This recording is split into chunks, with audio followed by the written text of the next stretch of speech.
down below. All right, welcome to Jewel of Galifar, Act 4, Scene 20. I thought the tentative title for this one would come across pretty well as Eternity's End. So this is sort of leading us to the culmination of our campaign. All 4 acts have brought us here to the plains on the border between Adar and, I can never say it right, Riedra? Riedra, or Riedra, I think is. Riedra? Yeah. Between Adar and that place. So does he. All he has is a pistol. Here on the plains, outside the Shalquar Monastery, hidden up in the mountains, the fertile farmlands are being subtly disturbed at the moment by the presence of the Tower of Time, hidden in a local banyo. Here, the heroes have prepared already and have faced the armies brought forth by Epoch. But that was a previous day. For today, they have stepped backwards in time, reversing the clocks to prepare one more time for what could be the final battle with Epoch. So, final day. Where we left off, the adventurers were inside of the Tower of Time for final preparations. And I think that is perhaps where we will pick back up. So let's see. I just want to make sure I'm going to stick us on the right map. And I don't believe that's the level.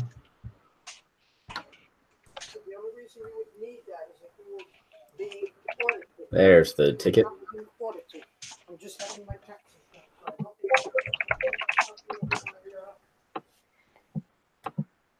Yep.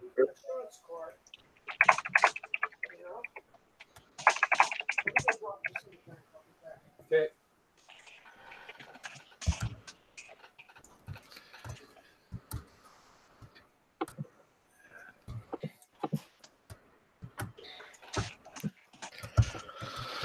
Oh, this is going to be interesting.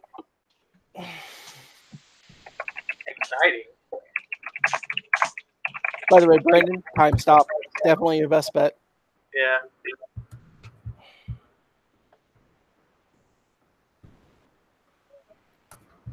Like, if I was in a time stop, what would I be able to do?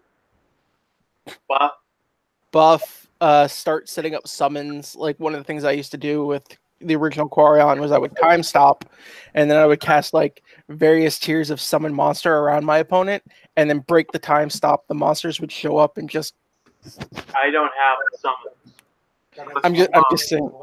I'm just saying it's like you basically set up to do anything that would have a longer casting time, because you can use that time in the time stop to start setting up that casting time. I'm pretty sure most of my spells are like instant cast, though. Now, if you fellows would like, we could step over to the sort of regional map, because that's where I've put the various armies and whatnot. Yes, please. Army. Okay, so let's hope that I set the map up correctly. It took a bit longer than I thought it would. Okay, let's see. The Hanablani. That's the Dream Tower, right? There we go. Yeah, that's the monolith that they channel their dreams to broadcast their dreams through. This is a really cool map, man. Yeah. This is nice work. Yeah, where'd you find it? It took a lot of searching to try and get something that I thought would feel the description of the region. Yeah, yeah. So I don't even remember where I fetched it from, but I searched for probably an hour and a half to 2 hours to find, I think, just something that felt right. I'm assuming that this is about where we are, where I'm pinging. So over here is the town of Fasrend, where you guys were at. Okay. Because also, as described, we didn't really cross any rivers or lakes or things like that. Really, That's up until like some of the mountain region.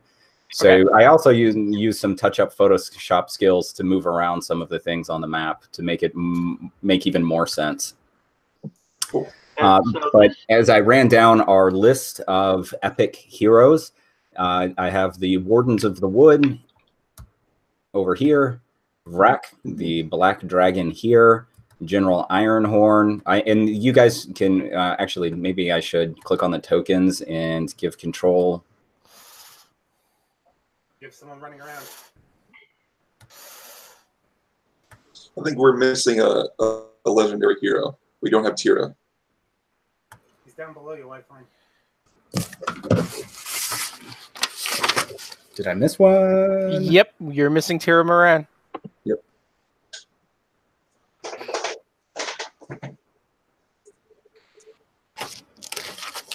Oh, and that one's completely my fault because I did not jot that down in my notes. Yeah, she's the like the Messiah figure of the Church of the Silver Flame, and then Kyra is like the Pope a couple centuries after her. So Tira is our legendary paladin, and Kyra is our legendary cleric. Okay. I think I can fix that pretty easily.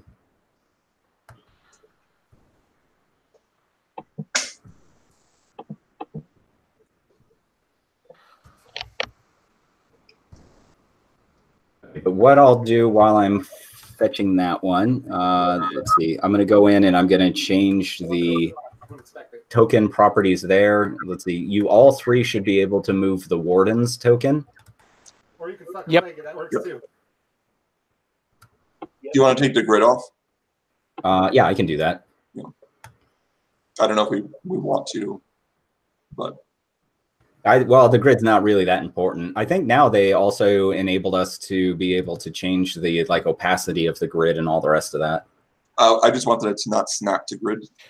You if you go over to the side, you can actually turn off snapping. In the settings? Where that drop down on the side with the arrow, the paintbrush, and everything. Uh-huh. If you go to the circle with the ruler through it, God damn, man. it's the fourth one down. Yep. It has the option snap to center, snap to corner, no snapping.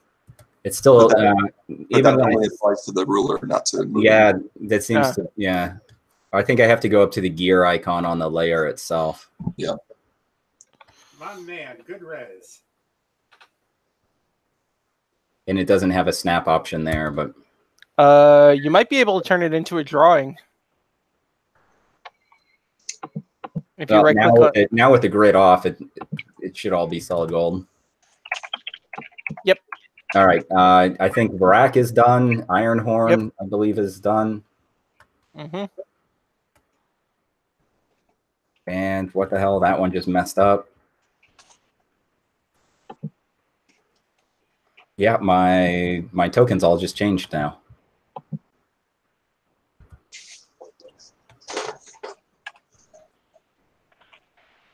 They look the same to us. No, when I double click on the tokens, there we go. The controlled by field and whatnot collapsed, so I couldn't access it. Ah, I think we might have to So I believe also, we don't really have anywhere else. this down here is the monastery. Rings. I think so, yeah. mm. So I believe all we have to do left now is to No, the monastery was in a valley. Remember, I believe the monastery would be over here. Yeah, it's labeled Shalquar Oh, okay. because it's hidden, of course, in the mountains.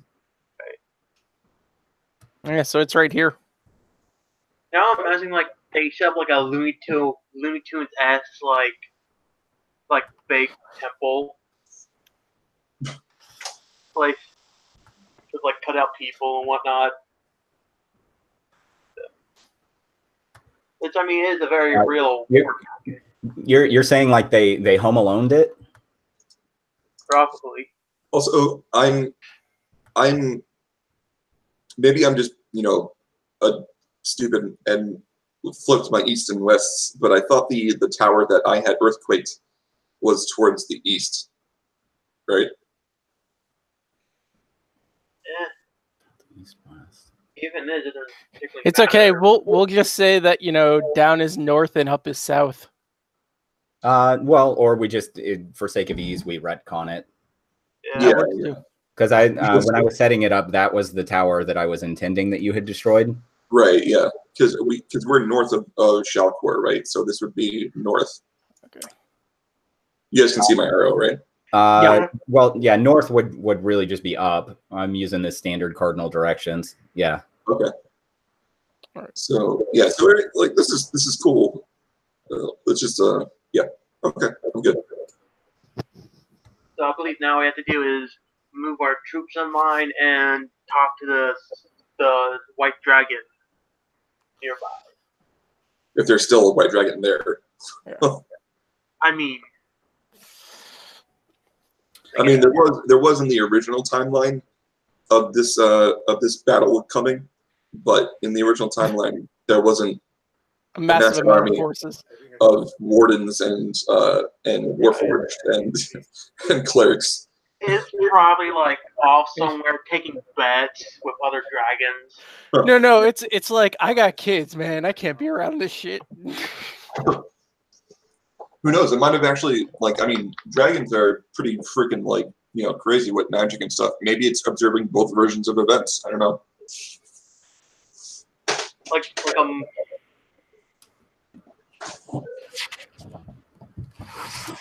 Man, there's gonna be such a void. I got the feel when this is done. Like if there's any civilization on Eberron that can know what we've been up to and knows exactly what was going on, it's probably the dragons. Well, and in all fairness, that was the next stop on the journey. Yeah. Okay, and what was the name again of the hero I'm missing? Tira Moran. Tira Moran. Yeah. I'll type it for you. When I use time stop inside the whole final battle inside a tower, I hope I don't end up Twilight Zone myself and being stuck in time forever. The way the time stop specifically says is that it puts you in a bubble, basically. Yeah. Yeah, but we're already inside of a time bubble and time dimension. You can have a bubble inside of a bubble. That is physically possible. I mean, hell, Disney puts balloons inside balloons. There you go. It's the same premise, just with time. And without the ears. Time has a weird sense of dramatic, not purpose, but do you want to give the DM ideas and fuck you over in the final battle? Fuck us over in the final battle? Oh no, trust me. Noah already has. Oh, that's a perfect Tira. That's almost exactly how I pictured her.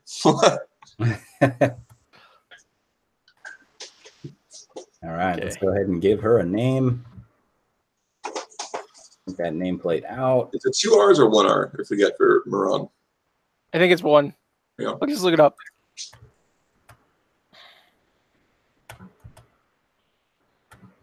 All right. You guys should have control of that token as well. Great. 1 R.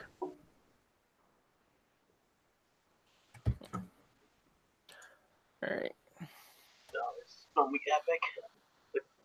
So we go from here to here. There's the Hanbalani.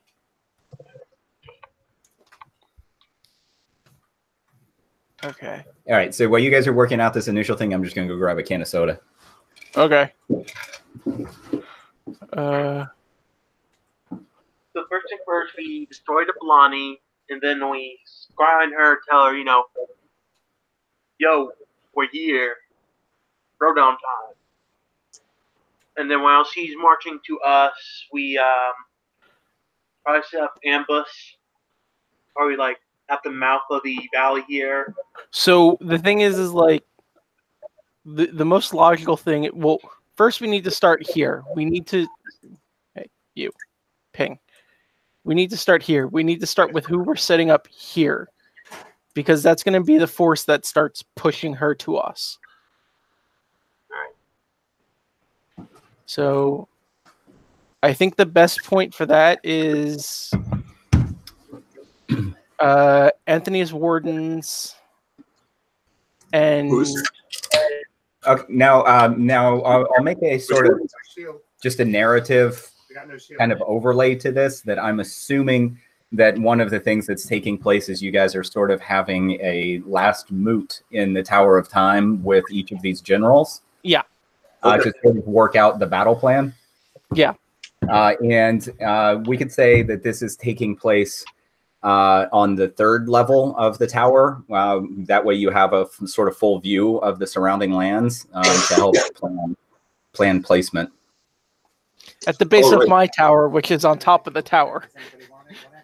So we could pretend that this map itself is actually like unfurled on a table near one of the crenellations of the tower that was drawn through recon by perhaps Caleb, changing into animal form and observing the lay of the land. We also probably got firing magic going on.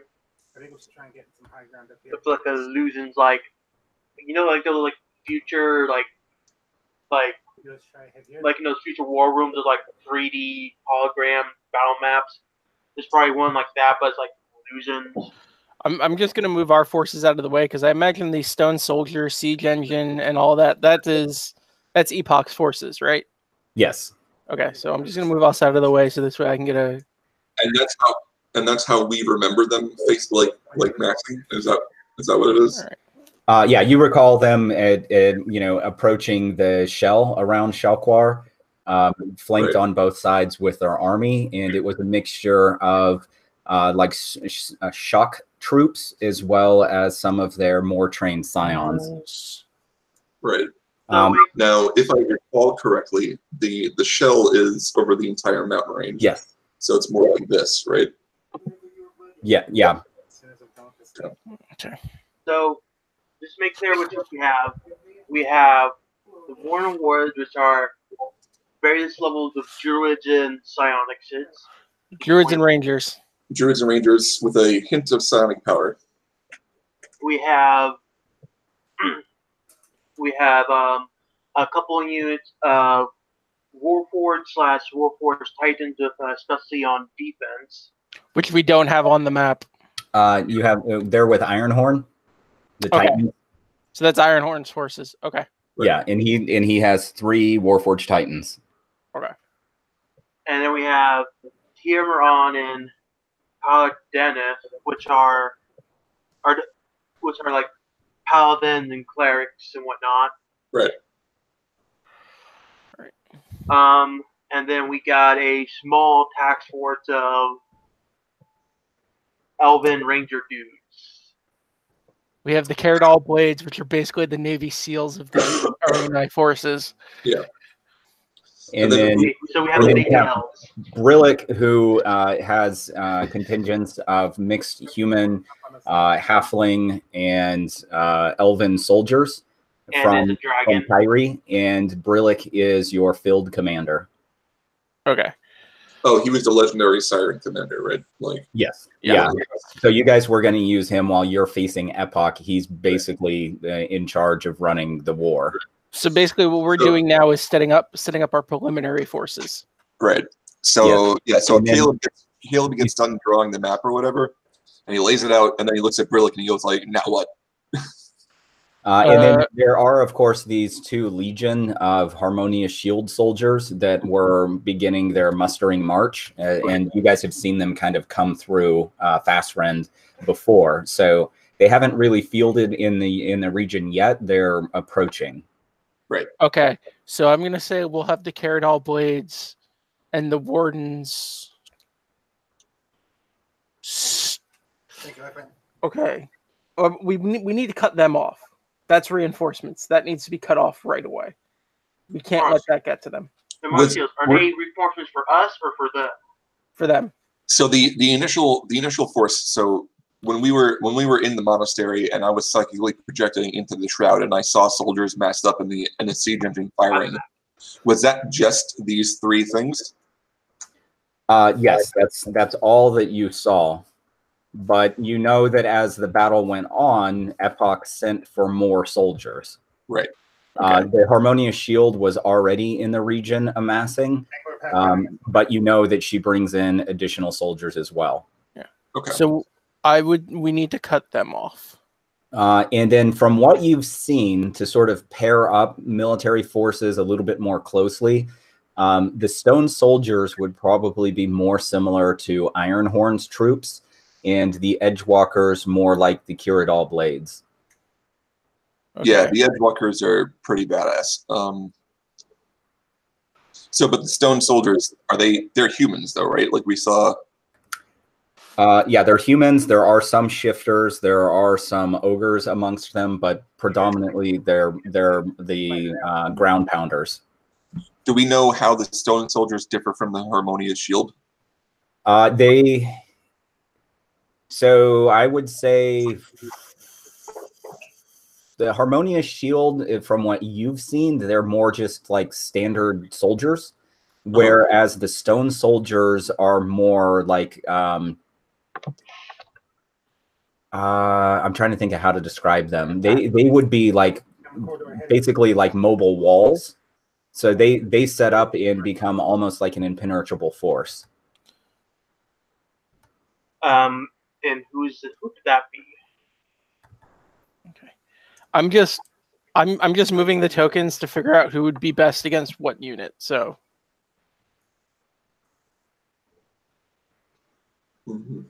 I say we send Barak after the Harmonious Shield. It seems like our biggest advantage is air superiority and pretty much total control of like the environment with how many druids we have. I think we're gonna need the Harmonious Shield is just normal soldiers, right? Yeah. So yeah. If if the amount of force we bring to bear, the more it outpaces the enemy force, the less attrition we have, right? So yeah. I think Varak, like personally, can take on like thousands of soldiers, like normal like first level kilometer warriors or whatever. Like they're not going to be able to do shit to a Great Worm Dragon. Like that's just it's almost like unfair. like there's a problem with that theory though. You're assuming they're first level. Yeah, I'm pretty sure no. Let's talk about let's talk about that a little bit. Like in Eberron, the bulk of the world is like low level NPCs like guards, like in the back of the monster manual. So the issue with that is that, I mean, if I'm wrong, Noah. Riedra didn't have a problem that Khorvaire had. Well, but from what you guys have witnessed, the Harmonious Shield, those two legions, they're really just standard fodder soldiers. Okay, then. Oh yeah. Because you guys have seen them coming through town. You guys have confronted them, you've seen them marching. We are 1/8 guards from the back of the monster manual. Right, so we'll put Varric there. Ironhorn. One cool idea is like it's just basically giving like a payload of like big iron spikes that you can like just drop on like people. He's got acid breath. Yeah, I think also more firepower, more fun. I think if we can also spare one of the Warforged Titans to deal with the Harmonious Shield as well. Although I'm not as confident about that because they don't. I would say we need the Titans on the Stone Soldiers because if they're a phalanx type thing, we're going to need to actually apply some siege force to them to get through them. Yeah. Well, that's where I was going to put the Wardens because if there's powerful druidic magic, we can break walls. Well, we're going to need the Wardens over there anyway. That was the initial plan because we were going to have the Wardens rain down. like when it comes to like the shields, I think Varric and like a single, like a unit or two of guys there just to sweep up would be. I would honestly say to deal with the harmonious soldiers, because basically there are cavalry, so this would be where they're suited best. Is I would say have the Silver Flame come in and cut them out, because that's what cavalry's for, is to cut off forces like that. Well, our Silver Flame guys are not the knights; they're the clerics. He did say Tira Moran had paladins with her. I don't remember that. I mean, we pulled her from you know her quest time. Where, I imagine there's like. Yeah, but Kyra would have paladins with her. That's much later in the timeline. Yeah, but the way, I mean, just to be fair, the way I sold her inclusion to Noah last session was that she would be bringing just like clerics with her and not like. Fair enough. All right. So then, yeah, we would have Varric in, and then we would have the Caradol probably go through. And I'm sure that Brillick, you know, brought cavalry with him, right? Like Brillick did bring soldiers with him, so that would be. Then we would have Varric and Brillick go through and clear that out. Yeah, because we need to cut them off. We cannot have reinforcements come through, especially if we're hurting them towards us. We don't want them running into this help. We want that help out of the equation. So I think so the Harmonious Shield, their numbers are a lot bigger than the forces in the Stone Soldiers and Edgewalkers, right? Like they're like 50,000. Yeah. That was about what I was thinking. They're somewhere between like maybe 5 to 10 times as many of them as there are of any of the Stone Soldiers and Edgewalkers. So if we have Brilli's cavalry and Varric with air support, and then the Cardinal Blades cutting off like reinforcements and like retreats and stuff like that, then that leaves us the Wardens of the Woods, the Warforged and the Warforged Titans, and then the clerics and paladins of the Silver Flame to attack the forces attacking the Shroud. Yeah, because they gotta go this way over a river, because it looks like they would have your. No, we're probably gonna be moving up from here. Yeah, we're just moving things so we can see who's going against what unit, not where they're coming from. Yeah. Right. Actually, I delete Varric. You deleted Varric?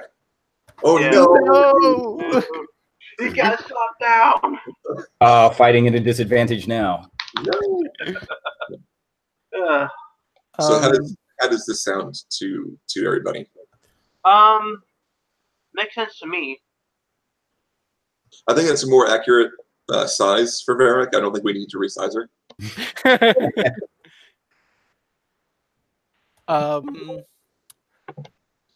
Actually, oh, we're in a mountain range. Well, we don't have to be. No. I'm thinking. Giant rock golems. No.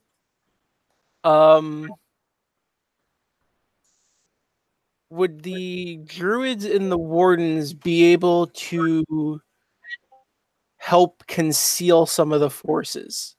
Oh, absolutely. Hallucinatory terrain, right?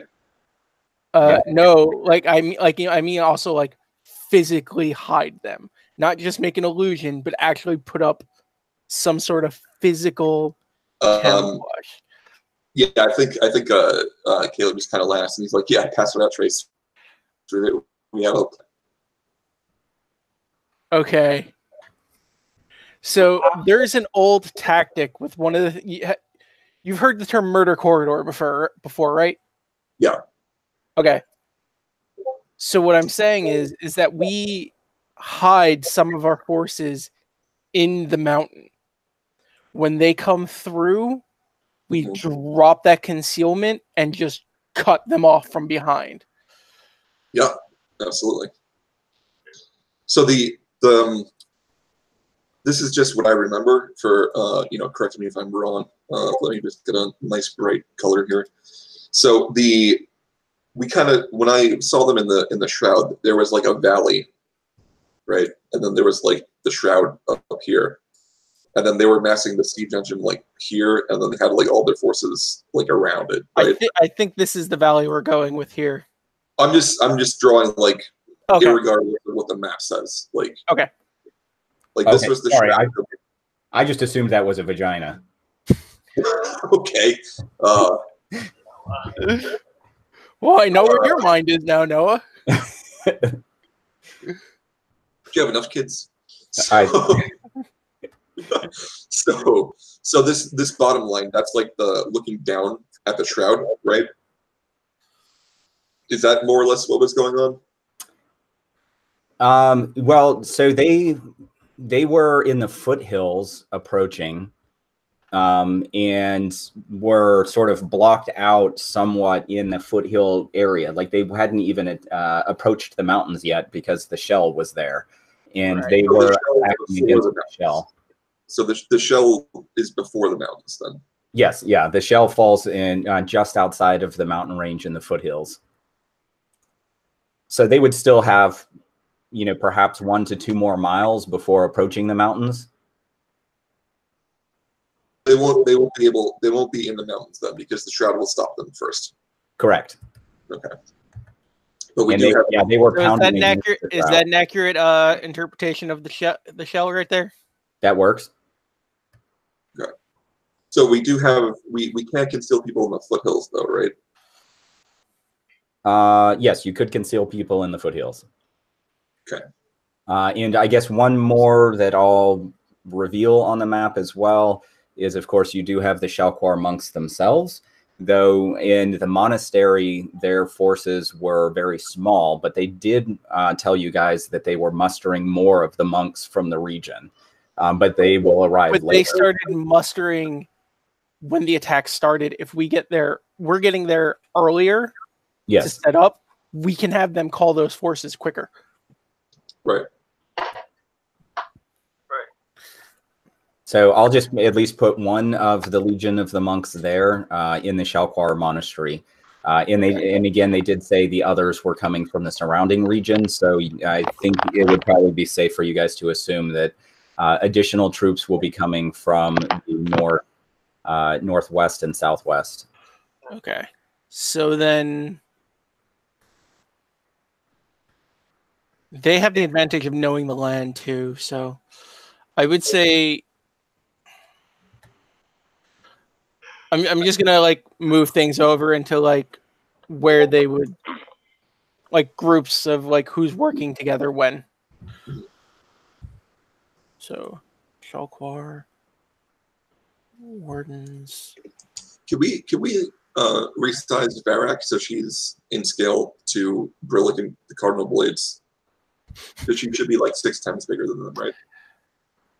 I think that's just general like army stuff. But she's big.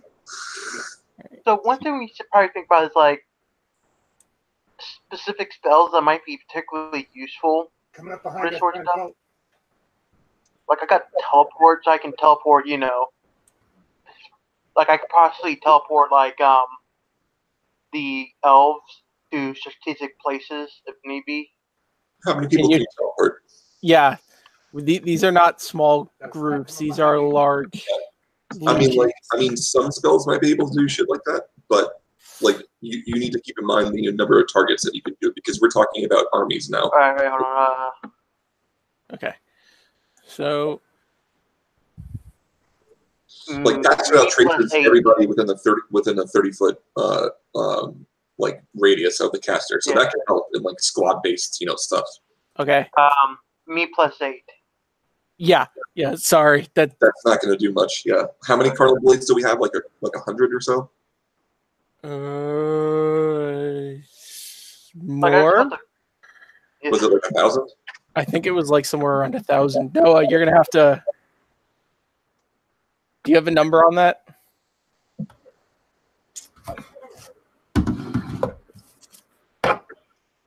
Uh, 4,000 was what I had in the notes. Dang. Okay. Cool. Okay. So let me do this to help. Let's see. Okay. So these are basically the three groups that I've come up with then. We have Theri and Kyra, Ironhorn, and the Wardens. I'm sorry. There's no way that we have less Wardens than we do have Cardinal Blades. The Wardens were an entire army that was able to secede the Wardens and 1K Cardinals. Not to mention also that, like, Anthony specifically said to them, have all of them ready. Yeah. Like, just keep in mind that the Wardens of the Wood were an entire army that was able to secede an entire western half of the country from the other half of the country. Yeah. 20K. They're no joke. That makes sense. Okay. So in the grimdark future of Eberron, only one army can, only 20K Wardens can stop the. I don't know. That joke was going nowhere. Yeah, you tried, but it just. It would have been better if it was 40K, but. Oh, and in looking at my notes, I misspoke. It's not 3 Titans; it was 6. I thought so. Yeah. Cool. How many of those can combine into a giant Zord? No.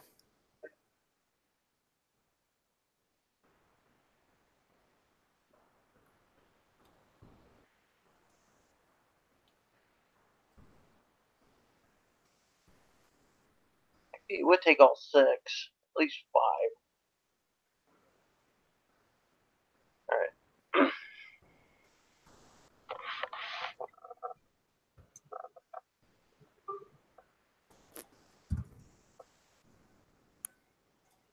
Okay, that's fine. So one thing I thought of, so I cast Forbiddance around the tower. Like, I think you need to. Oh wait, yeah, we were discussing that. Yeah. But like, we should probably keep a strong force nearby in case he just, uses like gate or something just outside the range, and take in like a bunch of her. You have to know where you're going for gate. Also, remember, keep in mind targets. How many people can gate feasibly be used with? I think we're going to be sitting around the tower all the time. Yeah. Let's see. Okay, so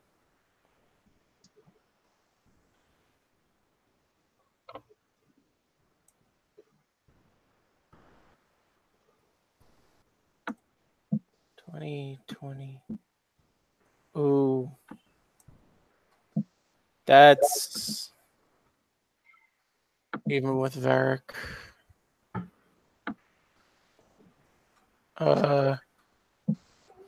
Hey, Anthony. Yep. So the number of the troops that we're trying to stop is around 40,000. Mm-hmm. Even with Varric and the skill of the Caradol blades, we're gonna need to put someone else over there. Can we maybe split the Wardens? 10K, 10K? That would probably be the best bet. Yeah. When it comes to the shields, though, remember the terrain they're going through. They're going to have to pass by a high cliff and cross like a river. We're cutting them off. Right. So this 10K for Kyra Danth, is that like 10K of healers? Did I mix the two of them? Because one is would be the soldiers, some mixed clerics, some mixed paladins, and then like archers and I think standard military units. And then the Tira is the one that's it's pretty much all just clerics. I think you those two. No, I think you have the accurate representation of who would own which forces or whatever.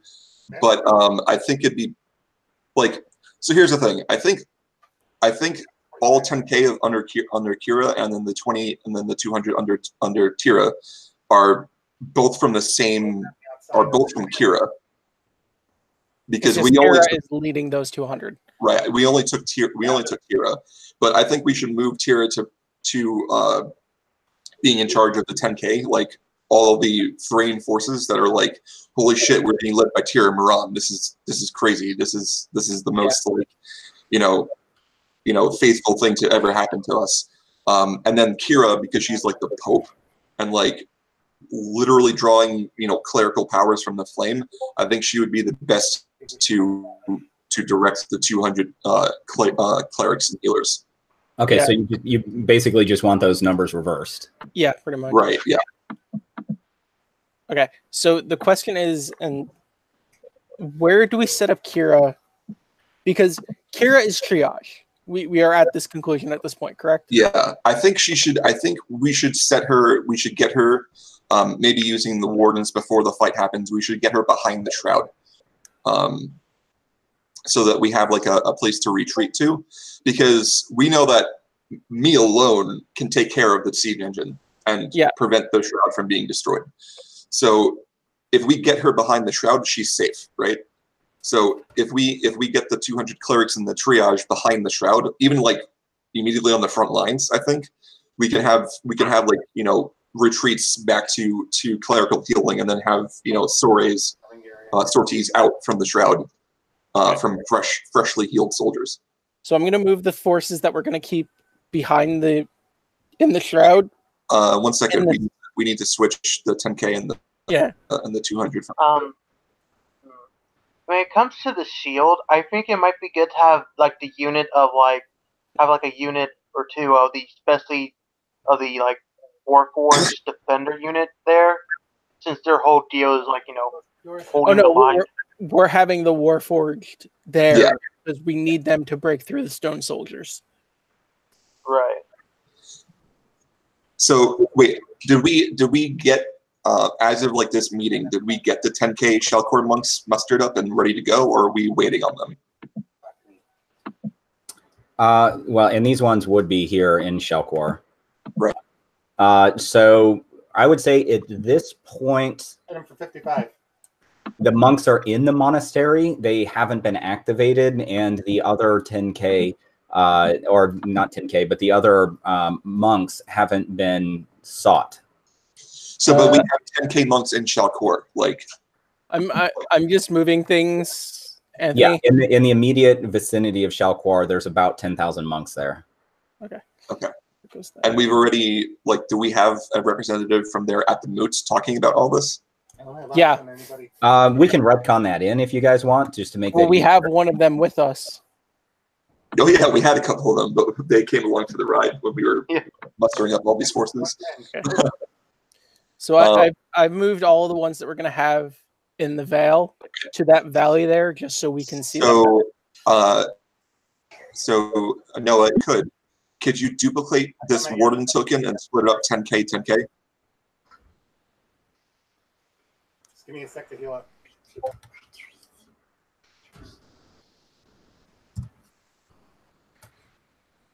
So what are edgewalkers? Those are the shock troops, right? Edgewalkers are like scouts for the Regent army. They're like rangers, and they're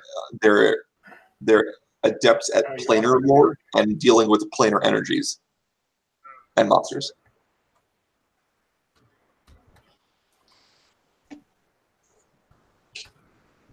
Okay, so for Brillig has 500 cavalry, right? Is that correct? Yeah, 500. Okay, so we have 500 cavalry. We have air superiority, and then we have 4K like skirmishers, like hit and run skirmishers, and then 10,000 like standing troops with heavy druidic magic support, which can also help with keeping things mobile and concealed. So I think that's enough to harry the harmonious shields and keep them occupied, if not eradicated. We actually have a surplus of force too. Yeah. Like, we are completely overwhelming the troops that are supposed to be attacking the Vale. Do you think we should just move the warden over to the Harmonious Shield entirely? Yeah. Yeah. Okay. I can see that. Because as it stands right now, we have 32,000 units waiting at the shield against their 20,000 units. Good work. If we move the wardens. GG. Yeah. I would say keep them split because I have an idea and it requires them to be two different groups. Yeah, I like that. I like that. All right. So move those there. Hey, what are you doing? Papa, why are you talking to someone? We want them because we also still need to make sure we have like some bit along the way to reinforce our own troops as they're pushing them. So that's why I said leave them split, because we can move the 10K wardens here to where I've moved them. They can hide basically in the wood line, and then as our forces push and dwindle her forces, our forces then have reinforcement waiting for them as well. Yeah. Also keep in mind that the wardens will have druidic magic and ranger magic in them, which is also healing magic. So they'll be able to refresh themselves, which I don't think the Harmonious Shield will be able to. Exactly. All right. So we want the...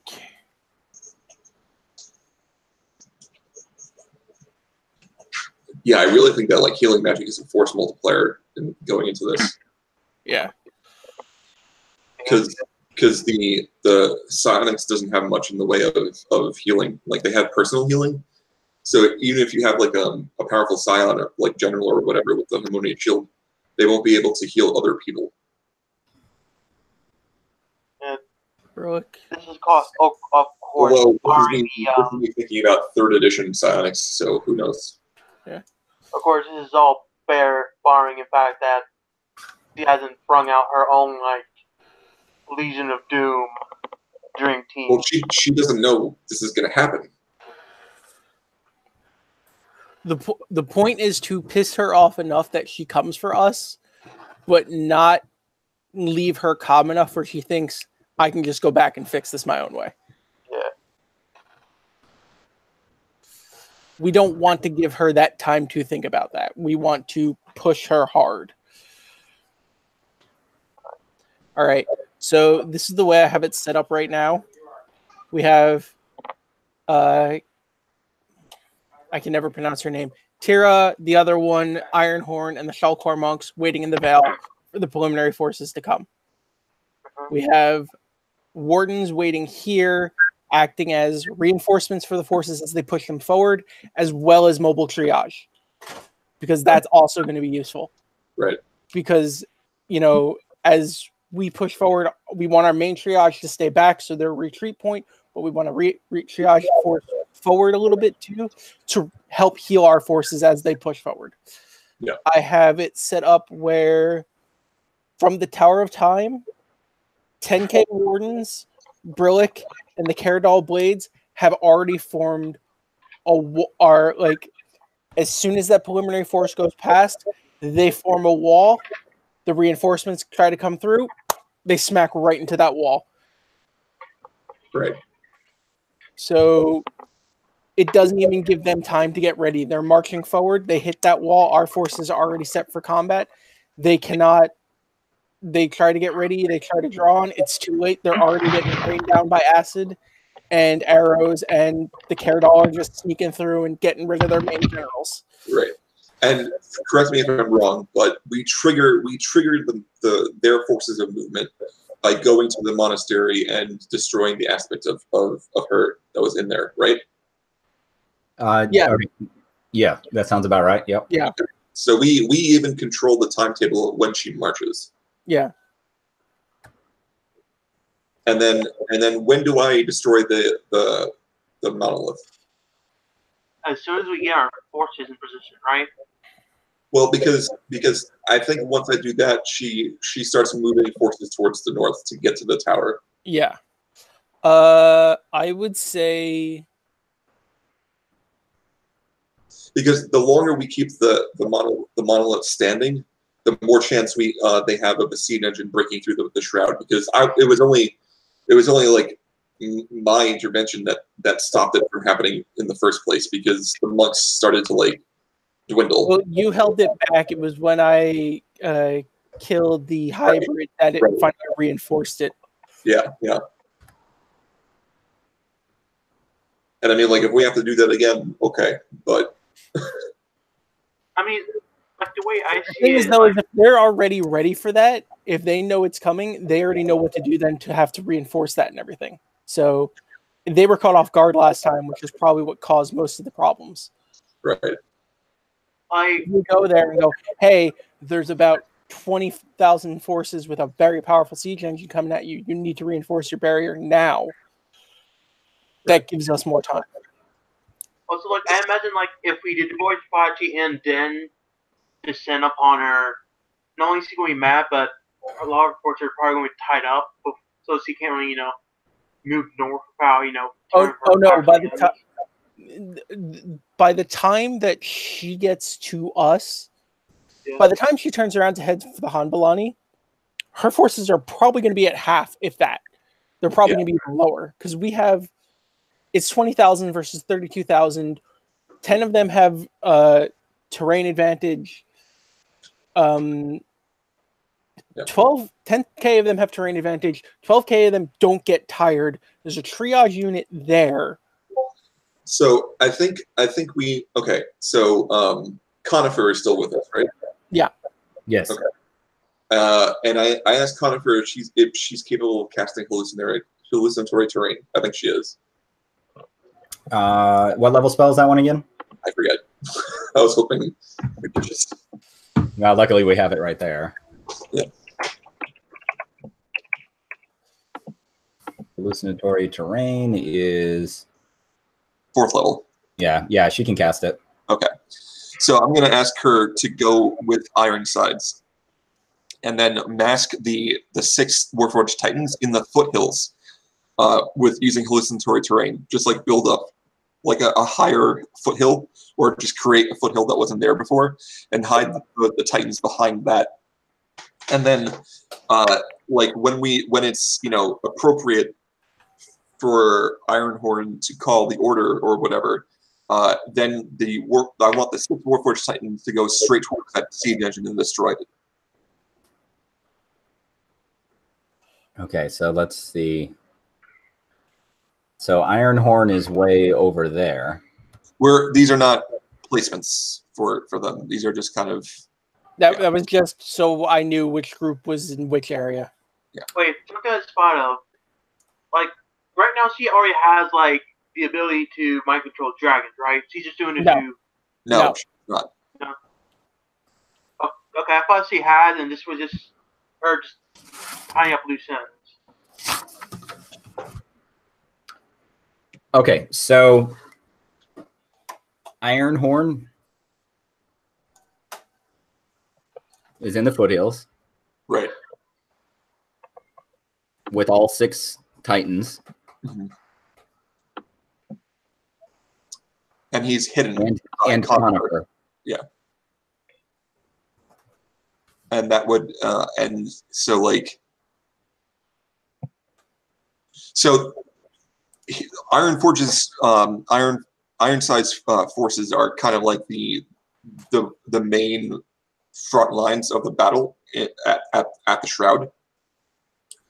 So I think we want Epoch's forces to reach the Shroud like they did in the previous version of events. Oh yeah, no, we do.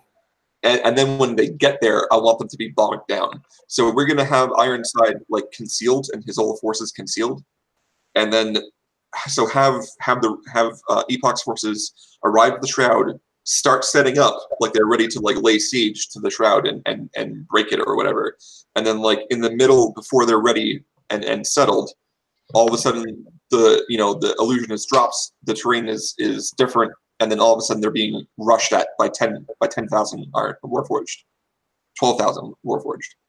Okay, Oh, yeah, and like their basic order is kind of to hold the line and grind away. Right, and then while the regular Warforged are holding the line and fighting the stone soldiers and the edgewalkers and stuff like that, the Titans, I want to cut a path through the region forces and strike at the siege engine and hopefully break it. I mean, won't the sea engine be like destroyed once the Abachi go down? No, I just shut it off. Yeah, I mean, did it explode? I think it exploded, didn't it? No, the Hanbalani exploded. Oh yeah, I remember that. Which begs a question, Noah. Can you show us a circle of how badly the area was devastated when the Hanbalani exploded? It was only like 500 feet or something like that, wasn't it? Yeah, it wasn't terribly far. Okay. It's just it was difficult at that time for Caleb to clear the distance because he was out of his ability to wild shape. Right, yeah. So he was huffing it on foot, and his base land speed wouldn't outrun it. And I also Jackie Channing that shit. I also insisted on staying there for as long as I could with the earthquake, just to make sure that I actually got it. So I was willing to take that damage. So we've got Ironhorn, the Titans, and Conifer all taken care of. So what do you want Tira to be doing? Tira, I think Tira and the clerics start inside the shroud, and then once the Warforged rush the forces, then I want Tira's knights and paladins and stuff like that to act as cavalry on this end and come in the middle of the fight, on the flank, to counter whatever maybe the edgewalkers are doing. And I believe the clerics are going to be set up a support field medic tent or whatever behind the shroud to heal anybody that needs healing. Right. Yeah. The clerics will stay behind the shroud as the combat triage forces. Although Tira Miran, if she has paladins among her knights and templars, they'll also have a little bit of combat healing as well. Yeah. Then the monks, I think the monks should maybe come with Tira.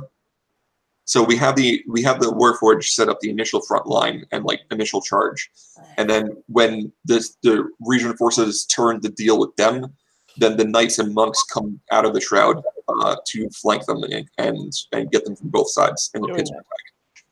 Okay, so with Kira, do you want her positioned at Shalquar? I think we want her positioned maybe right in front of the shroud. So the shroud is permeable to people. Is it? I would honestly say for the initial strike, for everything going on, she should be inside. Inside what? So inside the monastery. The shroud is penetrable by friendlies or allies. So it can be adjusted so that she can her forces can literally stand a foot in front of inside the shroud and be invulnerable as long as the shroud is up. Well, they couldn't really attack through it. Think kind of the shield that was put up for Black Panther. Right. Okay. So if you want your soldiers to go through it, you have to drop a sliver of the shield, and then they can pass through. Oh, so it's not like a Leomid's tiny hut dome where allies can just walk through it without it having to drop. Correct. Yeah. No, you would have to drop a sliver of the shield to let your forces pass through. Okay. And how easily is that controlled? I mean, relatively easily. It does provide a vulnerability for sure, but it can probably be accomplished within just a few minutes. Minutes. Oof. So it's a lot of troops can come in a minute. If well organized and disciplined, then yes. Yeah, but keep in mind, they'd be not only surprised, but be ready for a completely different terrain. Or set up for a completely different terrain attack. So we may just have enough time to get all the forces out but we won't be able to really safely bring the forces back in for healing until we get them forward a couple of meters. Or a couple 100 meters, you know. Yeah, Okay. that's hard. Now, the wardens, you have them positioned to flank? Or We where have are you one having... group. We have one group set up to flank, and then we have another group set up to cut off the Harmonious Shield from coming to them. Yeah. Okay. So I'll put like one group of wardens is attacking the Harmonious Shield. Yeah, this one. Okay, yeah, from the south. Yeah, I can't wait until Noah busts out like a second Minchi War style game. Or to like. All right, guys, now we're playing Warhammer Fantasy to figure out the outcome of this battle. So here's my Warhammer Fantasy collection. I didn't show you guys until now. See, you make that joke, but I've seen people use Roll20 to play Warhammer. Huh. Games Workshop was not happy. Yeah. Okay, and now the wardens, are they attacking the Han Balani, or are you doing that yourself? The wardens are flanking / reinforcement to the north. These ones. Okay, so they're more or less they're held in reserve then. Yeah. Right. Okay.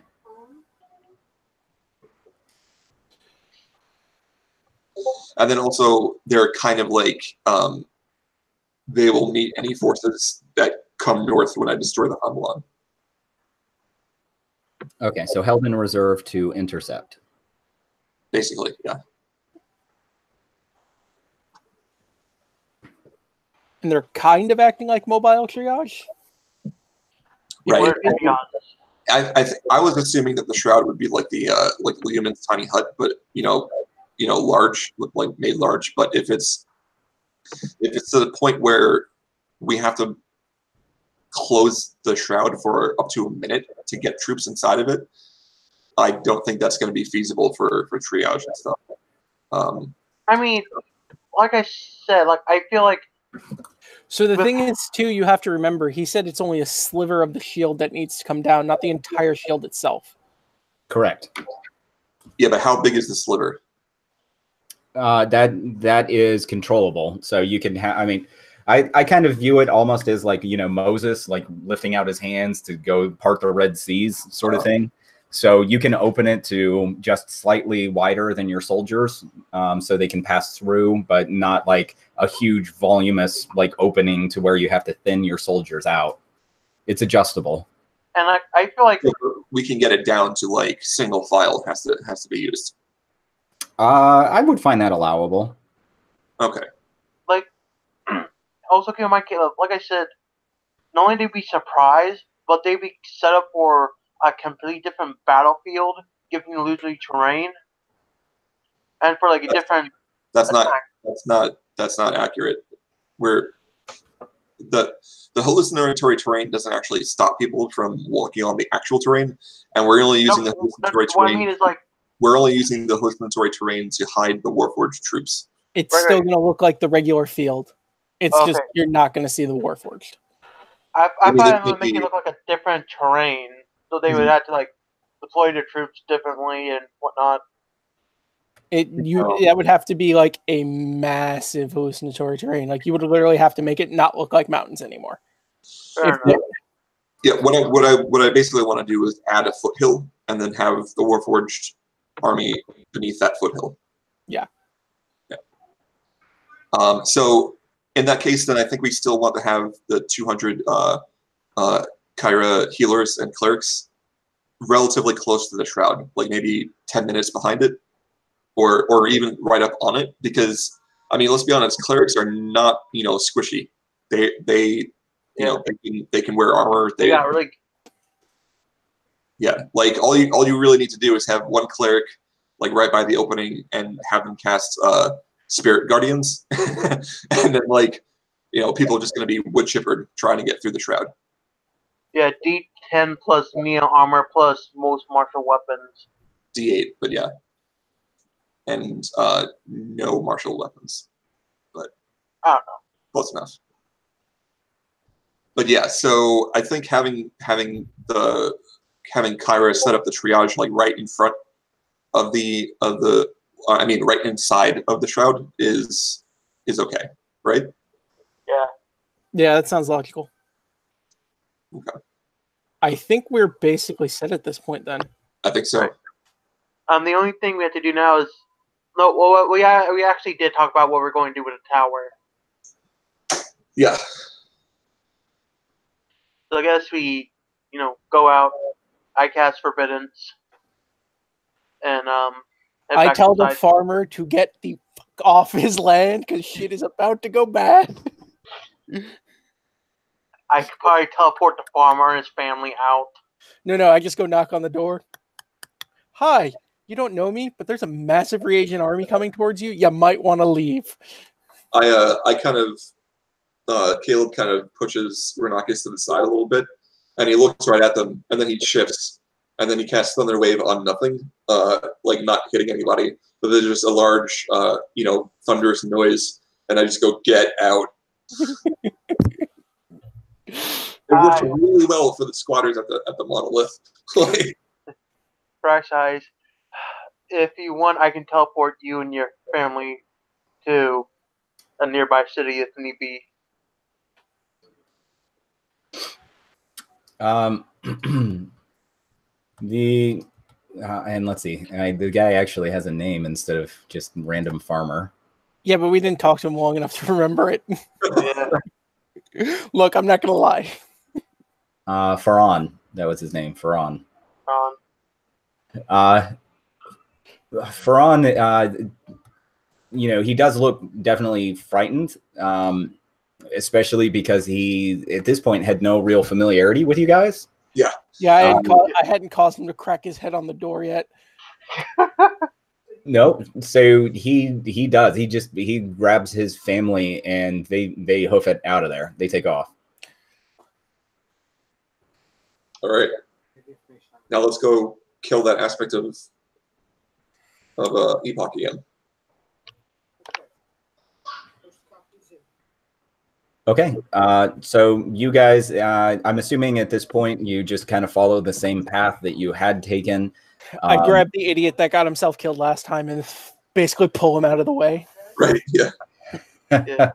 Nope. You are able to defeat the aspect once again. And just as before, although this time I would say the difference is when you defeat the aspect, you don't find the sort of glowing heart in the center of its destroyed remains. Really? Really? What did I miss? So we have the shroud, right? Where did we the shard? Where did we put it? Theri has it last time. He took it back from me. Was it in a bag of holding or something? Took what? Yeah, I'm pretty sure he just like Homer Simpsoned it and put like that plutonium rod like in his backpack. Oh no, I have it in like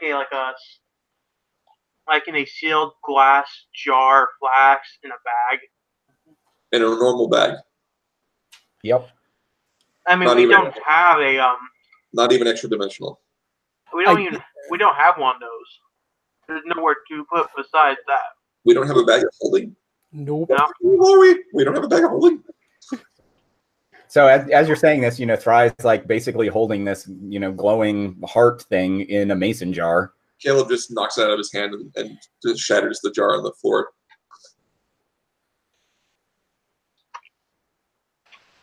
What is that for? Oh. We need to draw her here. Right.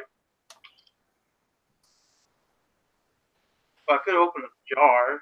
So I'll say after you knock it out of his hand, when the bar like kind of hits the ground and skips, you see it like pulse as it skitters across the ground. Uh-huh. Like, all right, good. Now let's get going. Yeah, it'd sort of be akin to like hitting a dying flashlight, and you then get the brightness out of it again. Yeah. Does it actually work? I believe like. Ren goes over and picks it up because I kind of need this for later. Yeah. Do we want to scry on on Epoch, goad her into attacking just to make sure. Well, that's how we got her to come to the tower last time. Yeah, She we didn't know what first the got tower his was. for the Hog launch first, then we Right, but now see now the trigger that caused her to bring her forces has changed, because the first time the trigger was destroying that, and I point at the junk heap that we just destroyed the second time, and it released that, and I point at the bar on the ground, and that caused her to come here. However, destroying that this time didn't produce that, and that had been in your backpack this whole time, and this whole time we've been wandering and traveling here. So who knows where she's going now or what's happening.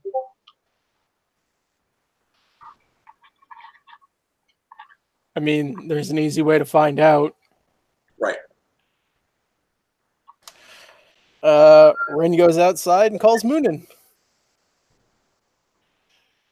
Little Raven pops up. He goes, "Up. I need to see." All right. You send Munin up into the sky to kind of do some recon for you. I use my ability to use his senses to see if I see an army coming. I would say in the horizon, you do see some like flashes of light, and what appear to be like a flurry of ants. Do I see the tower, the siege tower? That's kind of big. Well, you're from this distance. I mean, it's really difficult to see things, but it basically does look like somebody had kicked an anthill. And you see swarms of movement in the distance, and I would say including large objects. Right. You just can't tell what they are from this distance. Call him back down. Let him sit on my shoulder for a bit, because he's kind of been cooped up in his pocket dimension for a really long time. I forgot you had that. Comes back in. Well, they're coming. All right, good. So now, where do we go? I know I have to get to the monolith. Do you guys want to go back to the Tower Time and trust our generals to execute this combat? Or do you want to take part? I want to make sure that, at least the initial force that we saw last time is what comes here. Right. I want to make sure of that part. I go up to the crystal where the shroud was, and I merge with it again, and to see if I can get that large, sky view of the shroud and everything. I go to talk to Isushila real quick. Okay. So Caleb, yeah, you do your kind of like sight beyond sight senses with the shroud, and you can see masses of soldiers in the area outside of Fasrend. At this point, because you've been able to intercept it so quickly, you see that they're traveling through some sort of like gates or what appear to be archways in order to sort of teleport in, so to speak. Right. And you do see the soldiers beginning to amass quite rapidly, including them. What you hadn't seen before is they're assembling the siege engine in sections, but they're doing it quite rapidly. Right. Does it look similar to the number of forces so far from the first time around, or does it look like anything significantly different, like a second siege engine or anything that drastic? You don't see a second siege engine. You see maybe about a quarter or so of the soldiers at this moment, but you see, I mean, it's just these nonstop soldiers are coming through these archways. I'm gonna keep my consciousness in the shroud and monitor that, and just see how much the force incoming is going to be like once they detach and finish the siege engine. Okay, so you're sort of monitoring at the moment. Right. Yep. And I'm going to talk to Isushila. Let her know, I look at her and go, how aware are you of different timelines? Because I don't know if you know what's going on. I sense a shift from, it's almost like deja vu. It's a memory of things that should be. Like, you are familiar to me, though I've never met you. Well, I've met you, and I take out the splinter of time. You gave me this. She vanishes momentarily. You see her like, reappear down at the bottom of that pit. And then she reappears and is looking at you with her sort of translucent features inquisitorily. Well, last time I was here, your monastery was attacked. We've come here to try and save your monastery from that happening, but more importantly, to try and use that attack to our advantage. And I'm not going to lie to you about that. Wouldn't we have done all this already? Because if we were including the monks in our battle plans, like, wouldn't the monastery know what's about to happen? Well, it doesn't mean that she knows. It would have literally, we ran in and go, okay, go, do things, go. I mean, yeah, I just, if you want to have this conversation, I think it can make sense, like, maybe before we started planning and all that stuff. But, like, if she's, like, the leader of the monastery, I don't think the monks would have followed up, like, some random jerk's battle plans for no reason, I mean, it wasn't a random jerk. It was one of their monks. They were with us when we... That's true. Yeah, you guys have some insiders to help bypass some of the otherwise awkwardness. Though I think to say when you first entered the temple, like, it probably was quite awkward because these guys were trying to vouch for you. And I definitely could see Caleb just like pushing right past everybody and heading directly to where the aspect was. Oh, yeah, definitely. While these other guys who had traveled with you are now trying to do cleanup and talk their fellows down, while also trying to implore them to call in the reinforcements. Right. Okay. Just sort of these monks are like sipping their tea, and you guys come in like a friggin' flurry. Yeah. Like a whirlwind. Kicks in the door. No time to explain. Yeah, I get into that room and I just thunder wave that jerk out of it. On the wall of force so he can't enter. So I tell her, like, we're trying to reinforce your temple, but we're also trying to use the attack to draw someone to us that needs to be taken out. You and I have met before. You gave me this, and you gave me a pearl that I can use to rewrite one decision. Your presence sparks memories that I shouldn't have. How is it that I might be able to best aid you? I don't know. I'm just giving you a warning because I don't know if this is going to work. We're going to do our best, but you have a right to know what's going on. You do kind of live here. Perhaps what would best serve the situation is if I traversed to another nearby monastery to call in more monks. That would be good, yes. I will visit our shrines in the foothills and call as many to us as I can. Wait, shouldn't we have done this before kicking over the hornet's nest? Like, wasn't that the plan? We're getting even more reinforcements. Well, because you've got the monks themselves that are getting those in the nearby region, and then now she'll go out and kind of spark the others in the slightly more distant regions to bring them in. But yeah, I would assume at best it's going to take them hours to a day to field here. Okay. Yeah, a battle like this does not take a few minutes, so... All right. So. Yeah, I would say in the initial opening of the battle, there's probably just going to be a lot of crazy stuff happening really rapidly, and then it'll hit the normal like bog down after that. Yeah. Especially with as many forces as we have. Yeah. So, like, we're going to be able to like survey the battle for a while before anything like really needs to happen. Try telling that to Caleb, but yeah.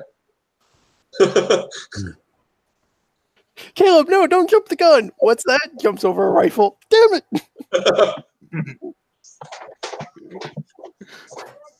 Okay, so stops right on the rifle. Shula, then just, I guess, dematerializes, and you make the assumption that she's off to the other shrines. Yep. I go out and tell the others, hey, good news, we're going to get even more reinforcements.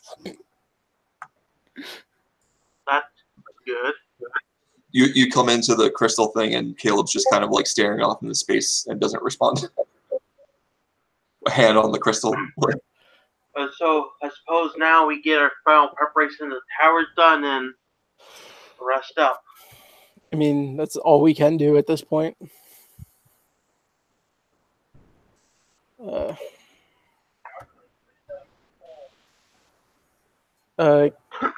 Question is, how long do we have to wait for him? And I point to Caleb.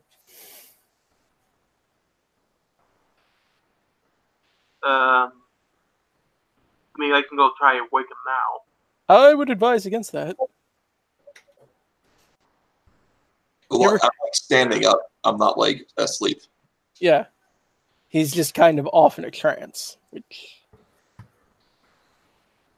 generally might not be a good thing to go shaking him and pull his hand off the crystal and, you know, separate his mind from his body. And Right.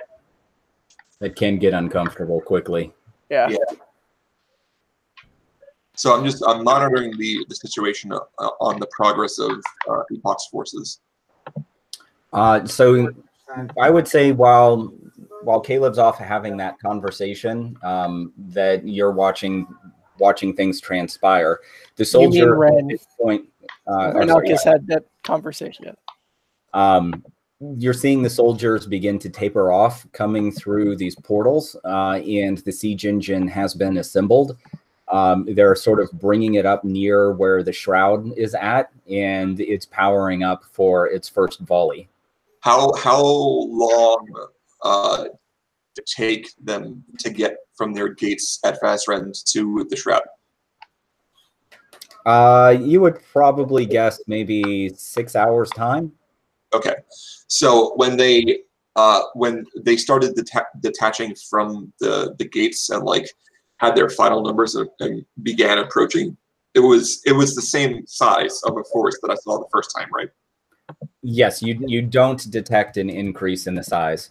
Okay, so after I watched an additional hour after they left the gate, like the gate point, and began approaching. Were any more troops coming through the gate? Not that you noticed. Okay, so after giving it an additional maybe half an hour of observation, I detached from the shroud, and I let these two know that they're 5 hours away from the shroud and approaching, same size as we saw the first time. That's great. We're getting more reinforcements too. What? Really? Yep. From who? Isoshila is going to the other monasteries to draw more monks, the farther away monasteries. And how long will that take them to get here? A few hours, maybe a day at most. But a battle this size isn't going to take minutes. How long did it take the troops to assemble their numbers and assemble the siege engine and start to make their way to the shroud from the time of us from me first? Like, how long was I observing them before I detached from the crystal, from the shroud? This time or previously? This time. So like when I first looked at the shroud and I saw them coming through the gate, and then just now when I stopped after watching them, for how long was that? To make it through the gateway, I would say probably about 90 minutes or so. 90 minutes, okay. So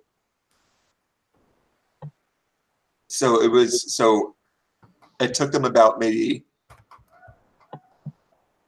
So was it 90 minutes before I kept watching for an hour, or after I kept watching for an hour? Because I stayed attached to make sure that nobody else was coming through the gate. Yeah, I would say from the time that you attached yourself into the crystal to get this sort of sight beyond sight, right, to when they were done moving through these various portals, that was only about a 90-minute process, okay, from start to finish. And then an additional hour. So I've been attached to the crystal for like 2.5 hours then. Yeah, that sounds about fair. And I just kind of nod at Renockus, and I'm like, all right, so that's we gave them about 2 hours notice. They're still 5 hours away from the shroud. So how much time left is that for when we can get those troops, those monks? I don't know. It could take a few hours. It could take a day. The upside is that a battle this size, that's reinforcements for us coming in, because with as many troops as they have and with as many troops as we have, this is not going to be a short fight. Right. Did we picked up like speaking stones, right, to talk to all the generals? I believe so. Yeah. Yeah. All right. So I get on the speaking stone and I speak to Conifer. Was there a local temporal leader of the wardens that I had met? Not necessarily like a local, so to speak, but you interfaced with the commanding officers of the wardens. Right. Were they like aware of my significance and like being like I have the cloak, the mantle of the leader of the wardens and stuff like that, and all like the prophecy and preparation or whatever? Do they know that they're answering to me, or is it more of just like a, like, we don't know why we're here to help, but we're here to help? Like, what's the dynamic there? So for one, give me a second, because it sounds like one of my kids just fell off the bed. Okay. But for two, I would say that they are well aware of you, because it's been passed down now for many years, this sort of legend of needing to prepare for this great battle. Right. And they recognize your authority. They're also sort of slack-jawed at both seeing you as well as the presence of Varrock. So you've got their rapt attention. Now I'll be right back. Okay. So,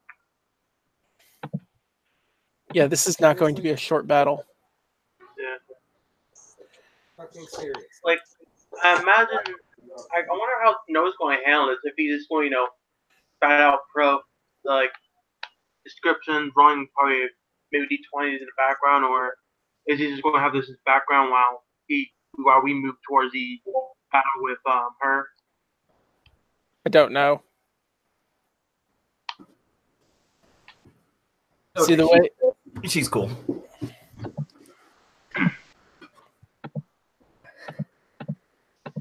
Sorry, usually my wife is here to marshal up our kids while we play, but she had to take one of my sons over to a play date with another friend. All right, so I tell the I'm just going super fucking aggro, but it's just going to be the two of us. May as well have fun and get this. I guess that was your friend, Chris. Yep. Okay. So we get on the speaking stones with Ironside, and tell him that expect the troops in 5 hours, and I also tell Conifer to coordinate with Ironside about when to. How long does hallucinatory terrain last? Is that an hour? The last 24 hours. Never mind. Yeah, she puts up the hallucinatory terrain to shield them. So I let them know to start, doing that. I was caught on both sides, dude. I couldn't do shit. And I cast a forbidden spell around the tower. Like, full, like, round area around it. Okay, and so now you're gonna go to the castle the tower, and cast Forbiddance? Yeah, if I haven't done that already. Okay, yeah, and that has a duration of an entire day, so you're pretty good there. I think we said we did that before we left. Yeah. That's why this would have been like the first thing we would have done. Yeah, when we scared away the farmer, that's what we were doing.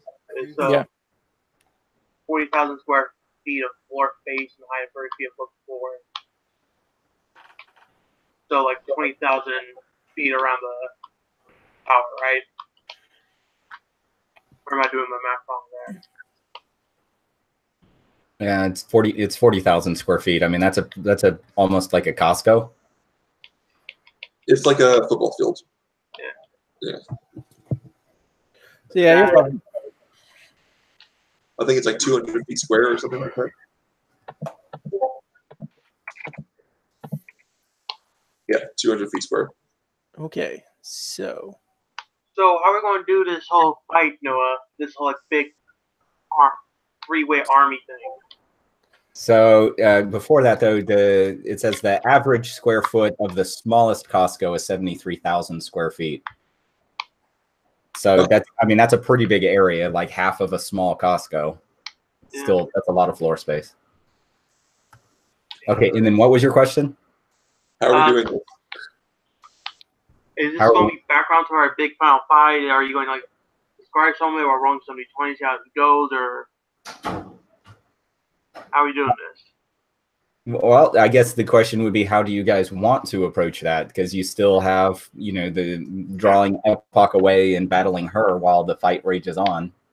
So I think we should just listen to your narration of how the fight is going, and then see if we have to adjust. Yeah, that actually seems like the best idea. Okay, and then are you guys just going to insert when you want to try and draw Epoch off? Yeah, basically. Okay, that works pretty well for me. So before we get into the battle itself, then, do you guys just want to take a small bio break? Yes, please. I was going to ask that. Okay, so let's do that. That ends, I think, scene 1 in the potential final act. I don't think we're going to make it. I think we're going to have one other session, but yeah. I mean, we could go a little bit over. That's true. Okay, so let's bio break this bad boy. All right. Okay.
So Anthony, overall, how has my role playing been? I think you're doing a good job. I don't really like to make judgments on other people's role play. As long as they're not like being disruptive to the game, you can do whatever you want. Like I have a friend in my tabletop game who is playing a bard, and she's very shy and does not interact role playing wise, like almost at all. Like she'll just listen to everybody do what they want. She'll make a couple of jokes that are half in character, half out of character. And then she'll just, participate in combat and help people and everything like that. And, that's how she likes to play. If she's having fun, that's good. and it's not like my job to tell her that she's not role playing. You know. I guess the better question is would be like how's my ability as a player been? I think it's been pretty good. I was really, really impressed with like the way you were using spell combinations and stuff like that. Like when we had the hold monster. Hold monster was a great combo. That was nice. Yeah. That was like I didn't even think of that. So that was cool. Like you're doing a good job. Oh, you mean the old stun and dust? That The old that was a good combo. I commend you on that one. People on it. So how many legendary resistances do you think I can bait out Noah with Epoch? So legendary resistances are tough because the enemy gets to this so it's kind of like that's if that's not the You cut out a lot there. Yeah, you became an Autobot there for a second. So the tough thing is that the enemy gets to decide when they do the legendary resistance.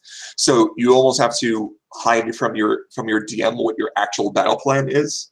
So you throw out spells that you actually want them to waste the legendary resistance on, so that once they're done with them, then you throw out the whole person and disintegrate, right?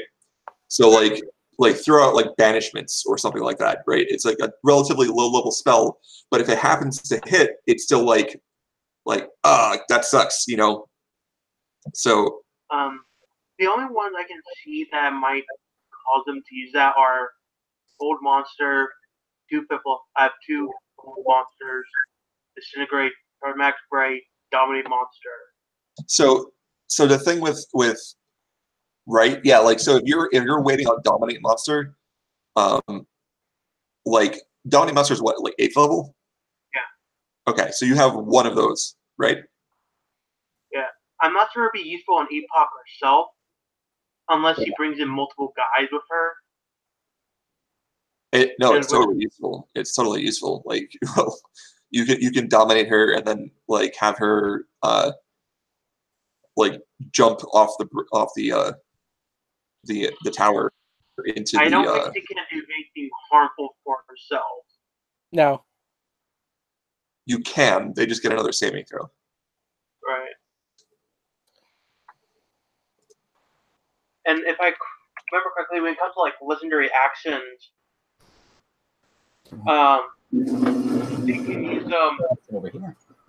on any initiative passed except her own. Legendary actions tend to be taken at initiative 20, aren't they? No, those are lair actions. Those are layer actions, yeah. Yeah, so typically bosses have 3 legendary actions unless they're crazy gods or something. And she can take them at the end of anybody else's turn. Some actions consume more than one legendary action. Guys, I think Noah's listening now. Good RP, guys. All right. Let's get the show on the road, guys. Plan now. Let's get the show on the road. Yeah. Yeah. See, there's just one more thing I'm looking for real quick. So you guys can continue to kind of small talk. Anyway, I never need a mount ever again. Why is that? Well, remember when one of the things I did for my character at the end of the last game was basically go through and learn all the rest of the illusion spells that I could cast? Illusion mount? Phantom Steed. Oh, Chris, don't forget your familiar can do aid another as an action on his turn. So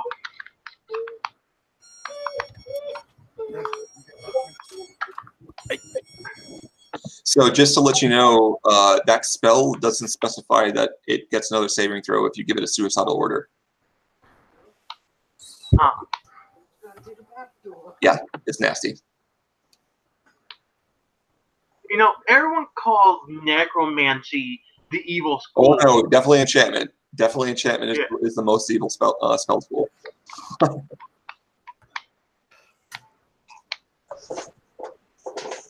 You know, speaking of, be like an interesting world building thing.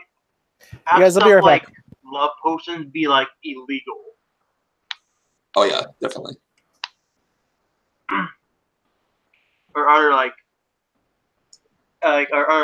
things that like were kind of okay back then, but are now kind of creepy. Do you read books at all, like fantasy books? Not really, not anymore. I really need to get back. I've been thinking about like maybe Lord of the Rings or Dune. Right. There's a series that I really enjoy, the Dresden Files. It takes place in like modern day Earth, but with magic. Yeah. And one of the laws of magic is that you can't change somebody's mind with magic. That's like against the rules. So like love spells are legitimately like black magic. Yeah. Like, is it like hidden magic or like? They try to be, right. There's no like. The main character is a private detective in Chicago, and he put himself in the yellow pages under wizard. Like he's open about it, but nobody really believes him.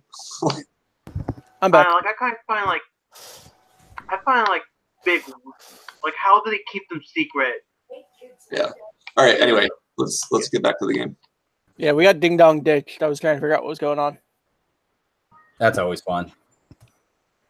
All right, so now I did have one clarifying question, and that's with Conifer. When did you guys want to give her the trigger order to attack? After the siege engine begins attacking the shroud, or like what? I was going to leave that up to Ironside to pick the best moment to break the to trigger the ambush. I figure he has the most tactical knowledge on the ground, and it would be up to him.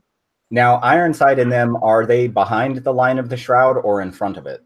They're in front of it, but hidden under a hallucinatory terrain. Okay. So to keep things sort of easy, I'm going to actually add the shroud line. Not that it's like super important at this point in time, but I just think it's helpful.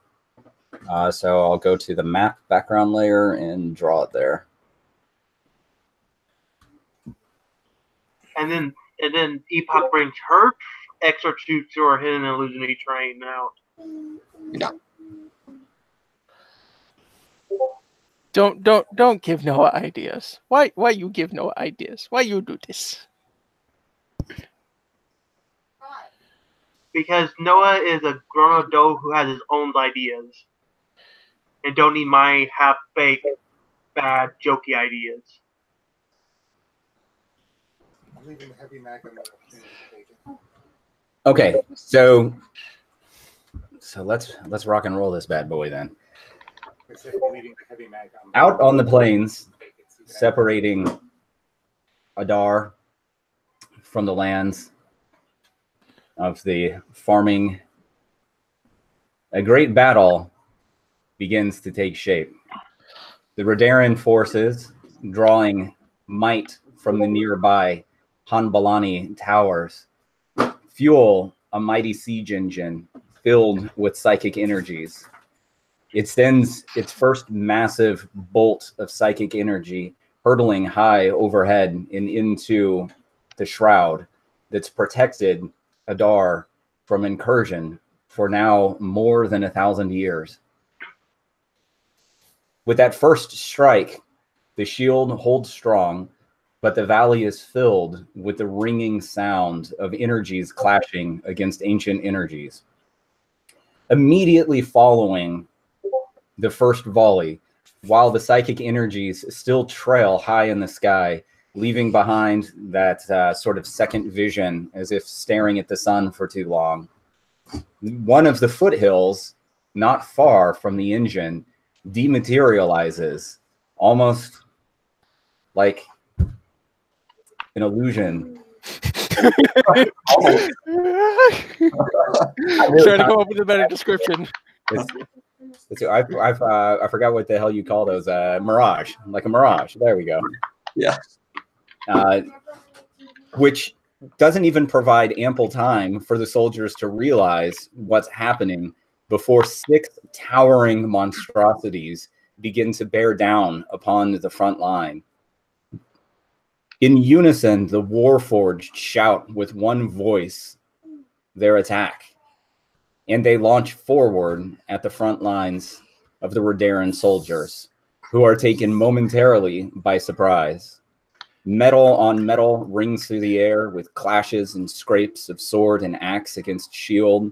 Redaran strikes hitting both flesh with mixed, or not flesh, but hitting wood, stone, and metal made live through the Warforged. The Titans themselves easily lumber forward, plowing through front lines as soldiers are confronted with monstrosities never dreamed before. But their Redaran precision drilled into them through psychic incursions, through conditioning from childhood. They surprisingly hold their lines, and they don't collapse immediately, though certainly they stand no chance against the mighty Titans. They begin to change their lines, restructuring to best try and fight off these beasts. Their soldiers begin to withdraw as quickly as possible. Can I interject now? Sure. If I'm watching this through the shroud, at that point, I want to, as soon as they start to restructure their lines and maybe like try to form a retreat, I speaking stone to Tira, and I tell her to sally forth exactly where they're going to try to like have their back lines. Like I want Tira to smash into their back lines at that point. You read my mind. Yeah. Okay, so so we'll just have to move where Tira was at on the map because we had her behind the lines. Right. Well, like she was behind the shroud, like waiting for this moment for them to reorient and like try to defend themselves against this new attack, and then whatever left their back line open, then Tira would sally forth from the shroud into that back line. Okay, so we fly back to the shell. Go ahead. I would also say to send half the Shalquar monks, half to reinforce the Warforged, half to go with Tira, crush them in. Yeah, agreed. So I'm merged with the shroud at this point. So I'm like opening it up like for her, like I can control the function, right, of the shroud. Yes. So I'm keeping it open. I'm trying my best to keep it open for her, and then the other Shalquar monks that split up and go to reinforce Ironside. And I'm trying to hold it open only for them as they go through. After I like coordinate and issue the order for them to sally forth from the shroud. Okay. So we flash over to the Shalquar Monastery into the crystal room with Caleb concentrating hard. He whispers into his speaking stone to Tira and simultaneously creates a sliver in the shroud itself, allowing Tira's troops to immediately spring forth, flanked by 5,000 Shalquar monks from this region who dash forward. Now, one thing you weren't anticipating is Tira's soldiers get a psychic enhancement from the Shalquar monks, who are channeling their energies not only through their own forms, but as Tira's soldiers rush forward, they're transferring some of this psychic energy to her soldiers, enabling them to move even faster, more swiftly into the flanks of this Redaran front line. Nice. Back line. The back line. Oh, they're circling around. Yeah, they're pincering. Yeah. Okay. So now the Redarans, not even fully realizing the pinch that they're in, as they're being sandwiched not only between the Warforged, but now also this new enforcement of mixed human soldiers and monks that are really pilfering their back lines that were completely unprepared. Devastation is pretty heavy. There, of course, now at this point are orphans and widows who weren't anticipating This day, Nice. Trying to make me feel bad. Everyone has a family. that's right. Should this knowledge be passed on to them somehow, their little faces will be tear-streaked and their pillows dampened this very eve. Is this your way of trying to make us like guilty for crushing your army? Remember, there's still more reinforcements coming. Yeah. That's right. Now, We have more families to destroy. so while this transpires, Caleb, from his vantage point, sees multiple glimmers of light all across the lands as more Redaran soldiers begin to filter through these gateways. Enter the 20,000 Harmonious Shield, as well as, let's see, these names are all getting in the friggin' way now. You have 2 groups of 20,000 Harmonious Shield. So Yeah, that's what I was trying to tell apart there. Yeah. Let's see. This is going to get bogged a little bit, so let's see if I can simplify this.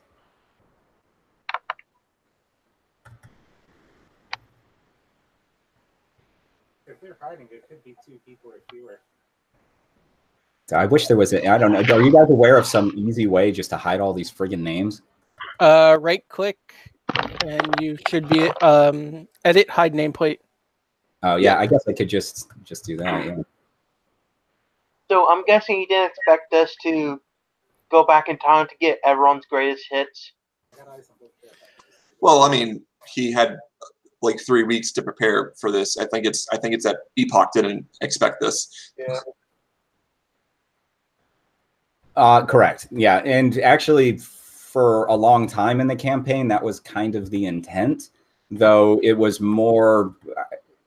It was sort of that all of your meetings before were really intended to create that army. What I didn't anticipate is just sort of plucking all of the rest of the armies from history. Right. But that's kind of why I love D&D. Yeah, I feel like ever since we've done that, I feel like you've got like a secret thing in your pocket now for like revenge. Shut up.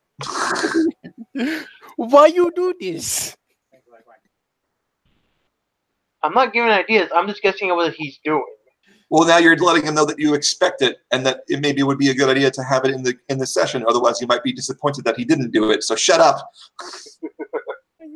I have quite a bit that I've been thinking about it, because I've also been talking with my wife about the campaign and what's going on. I mean, she's pretty well aware from the get-go of everything that's been happening. I also let Kyra know to approach the Shroud and set up the triage camp just in case of this battle, approaching here. What's this triage, by the way? Medical. Triage is like a medical term for getting to the most wounded people first. It's like a way to prioritize medical attention. If you've ever seen MASH, that's a triage camp. Yeah, you roll in and you've got like splinters in your finger, and then some other guy has like an arrow in his knee and his adventuring career is ending. They're going to treat the arrow to the knee first. Yeah. By the way, do you know what that actually means? I had a Sauron character right now that's named after some characters from MASH. He's like a doctor. So we have the one half of the monks and the Warforged on their front lines, and then we have the other half of the monks and the paladins and knights, Templars, with Tira coming in at their back line. So this is the pincer. All right. I would say now is a good time to separate off and destroy the Hanbalan. Yeah, from the Shroud, can I view what's going on over here with any detail? Is it too far away?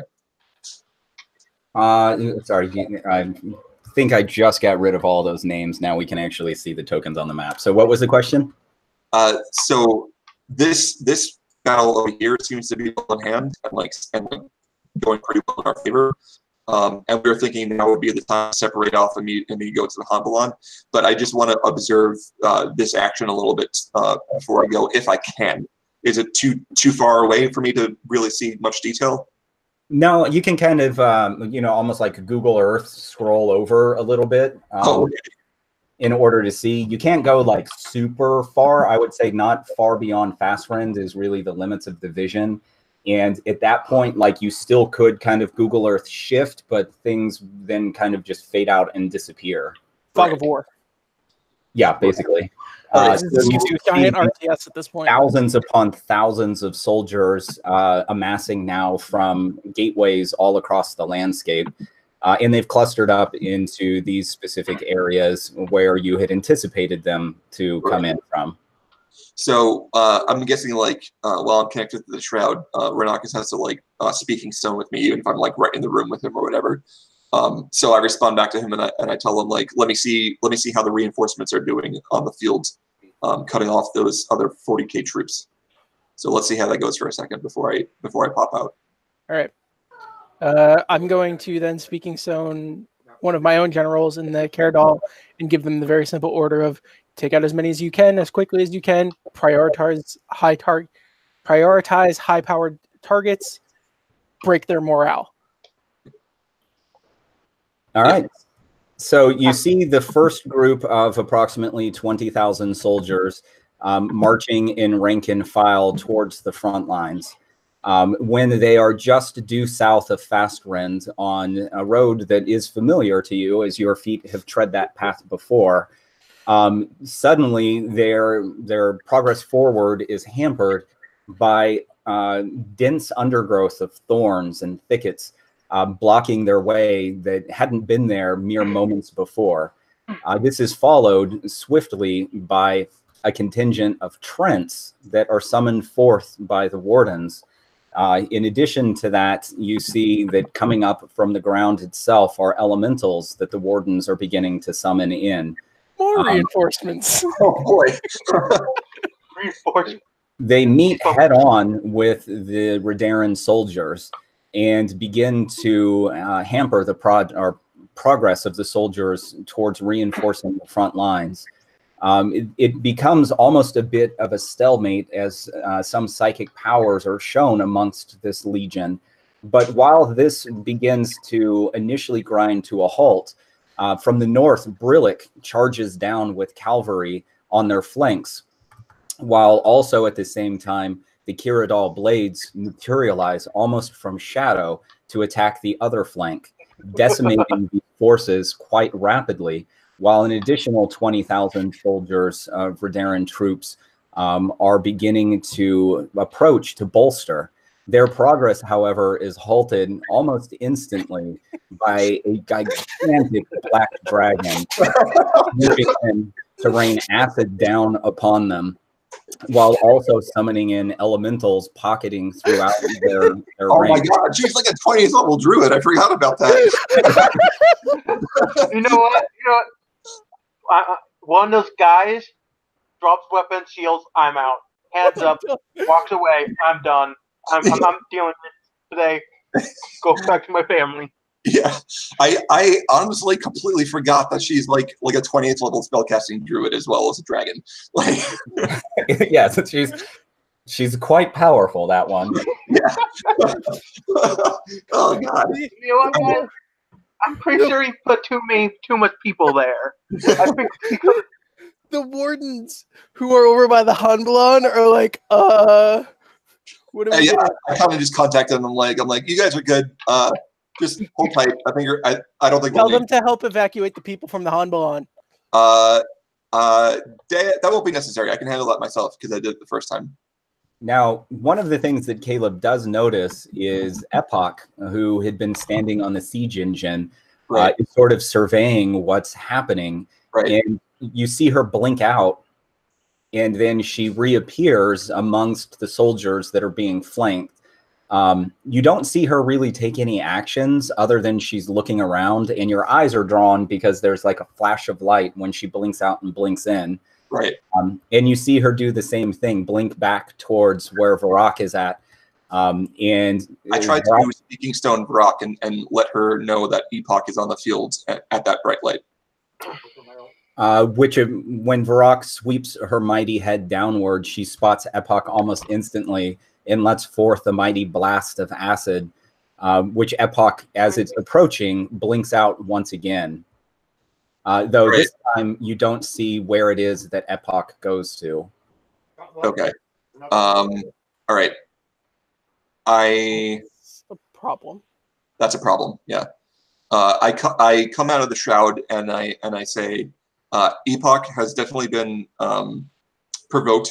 She's teleporting around, trying to do something. I'm not sure. Varrock scared her off, and I wasn't able to see where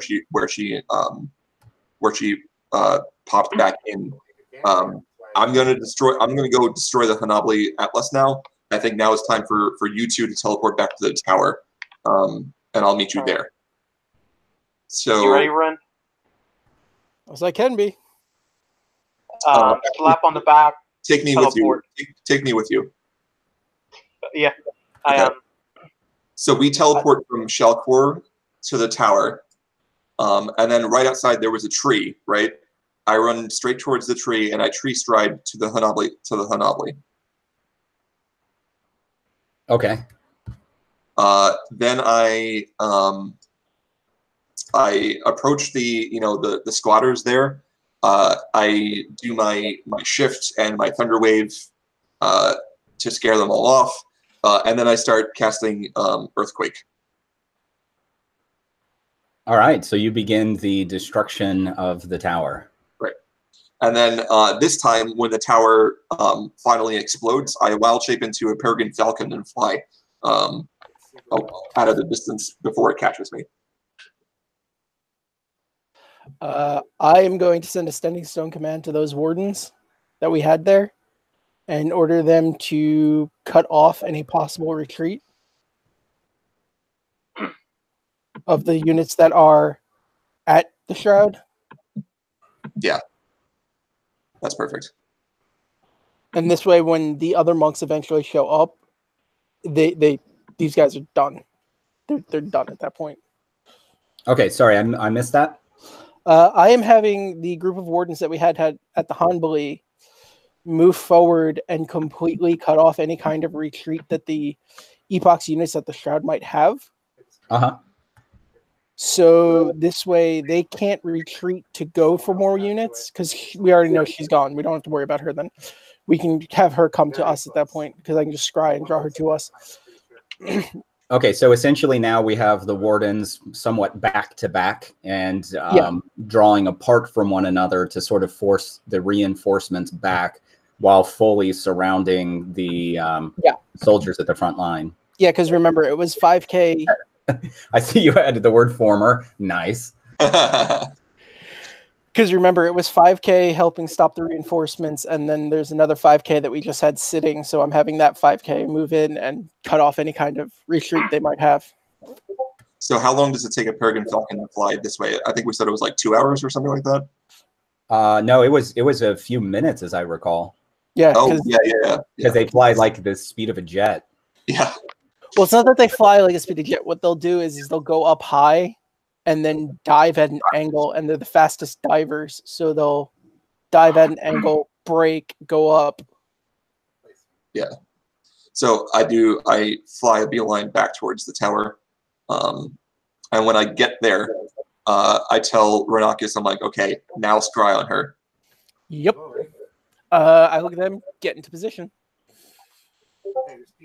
Try get to behind where you're going. Go. I'm gonna loop around Okay, and you triggered that to who now? He's saying that to me to scry on her. I'm saying, okay, good. Go where you're gonna go then. Because I'm gonna draw her to us. I need to make sure that I get this to work right. I mean, I go inside the tower then. Yeah, I go inside the tower too. And I take a long rest while I'm in there. Okay, so Caleb's in the tower and Thri's in the tower, and I'm standing just outside. I'm going to cast Scry on Epoch. Okay. Well, no, I have to go in the tower because I need my mirror to do it.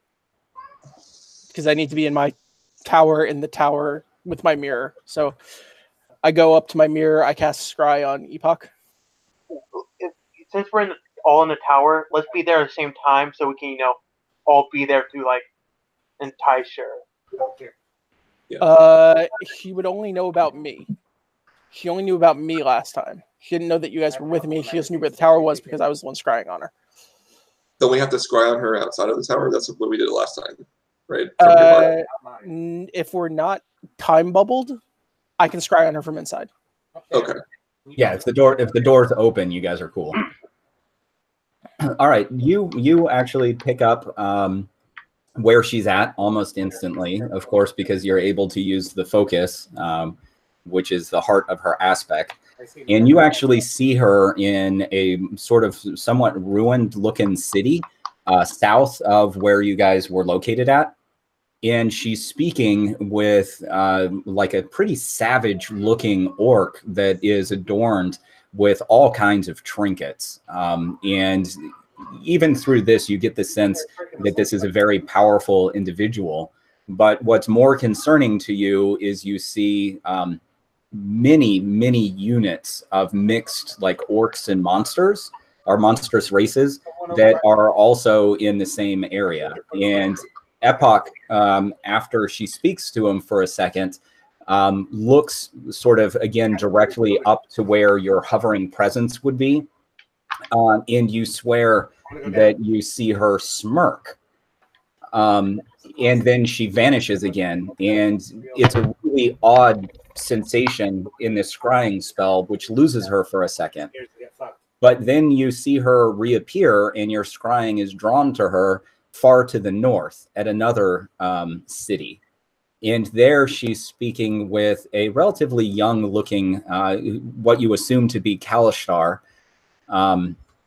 in this like a fairly large city. And you see her begin to issue orders. And at that point, she sort of looks back up again to where your hovering presence in the scrying would be. And this time, she has sort of a blank look on her face. But you see even more soldiers begin to amass. Guys, we angered the Fire Nation. This is going poorly. And the Avatar left. Just only the Avatar is here. And then the Fire Nation attacks. You get that odd sensation once again as she vanishes and your spell is spent reeling. And then it hones in once again in the wilderness.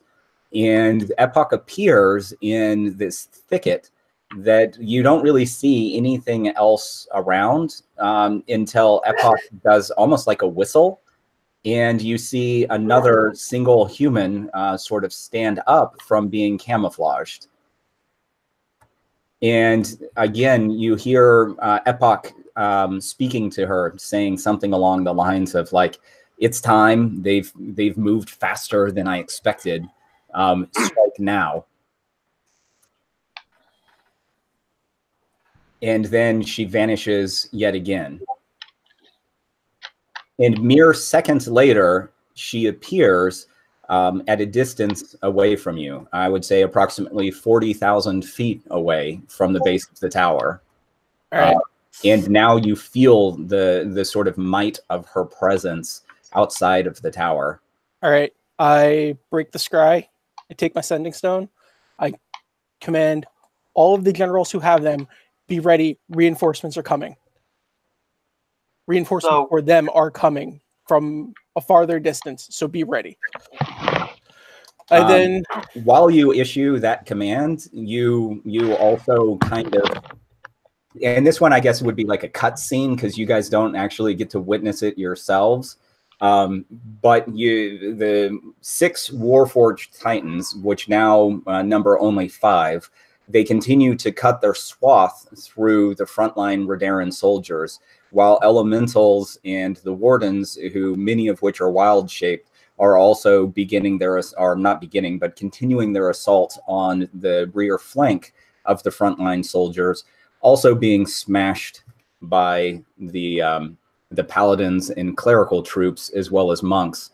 But the 5 remaining Titans begin to cut their way through the siege engine almost like a hot knife through butter. These Titans are just utterly decimating the siege engine. So cut back to the Tower of Time. Are we going to take the rest? Because I got a few high level spells that need refreshing. Yeah, I close the door and then I go to sleep. Well, I close the door on the time too. All right, I go and meet them before that, and I say, okay, she has reinforcements coming, which doesn't matter because we have those monks coming, and our numbers, I'm pretty sure, still outnumber her. And yeah, she's here. She's about 40,000 feet away. Did we close the door? Yes. Yes. Yeah, you close the door right after Renockus comes rushing through. Right.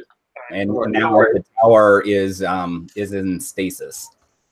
Yes. Well, I'm hungry, so I'm gonna go get some dinner, and then I'm gonna go take a nap. And Caleb just walks away, like completely nonchalant. And I promise you know this is the only time we're going to cheat this. You guys are like loafs. Pinch them if you got them. So yeah, get to eat and rest to get all the things back. Yep. My one spell that I cast. My teleport and my forbidden. So my I 7 do have and it 6. prepared.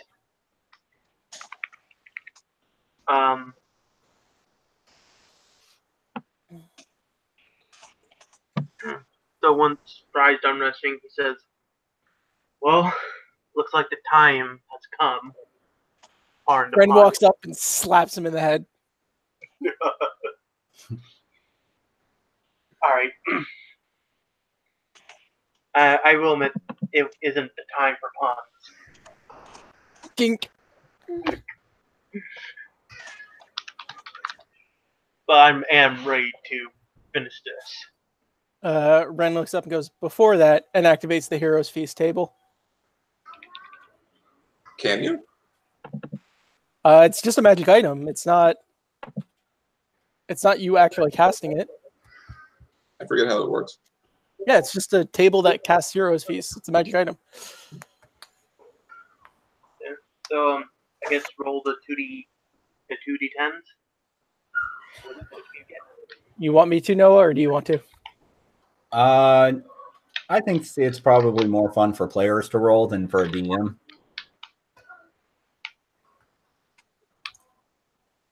That wasn't a bad roll, right down the middle. Yep. That's pretty bad. Could have been worse. That is true. Now, if you had let me cast it, I mean, that would have been bad. Go get pants. Yeah. Careful. Are you all right? Yeah. That one is not an agile butterfly. We set up like a couple cover stuff in the grove, right? I mean, the grove is already set up. Yeah, the grove. I have three trees in the grove and everything like that. Yeah. All right. So I guess once we're ready, I open up the door. Apple, stop. All right, so we'll have to go back down to the first floor.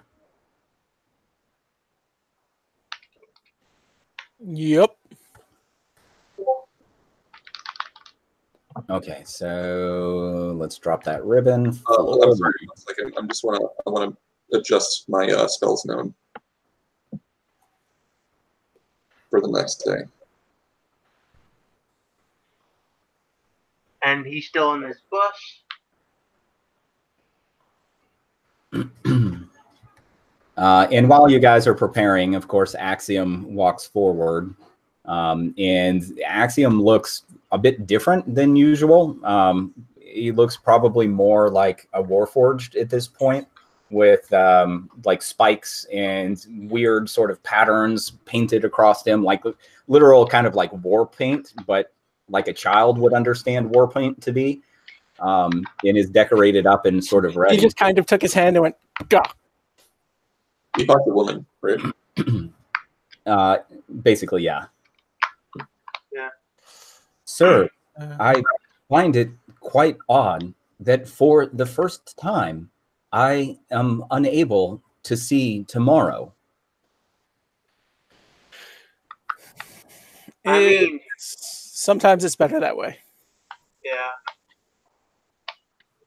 Is this what it is like to be mortal? Yep, you're gonna die.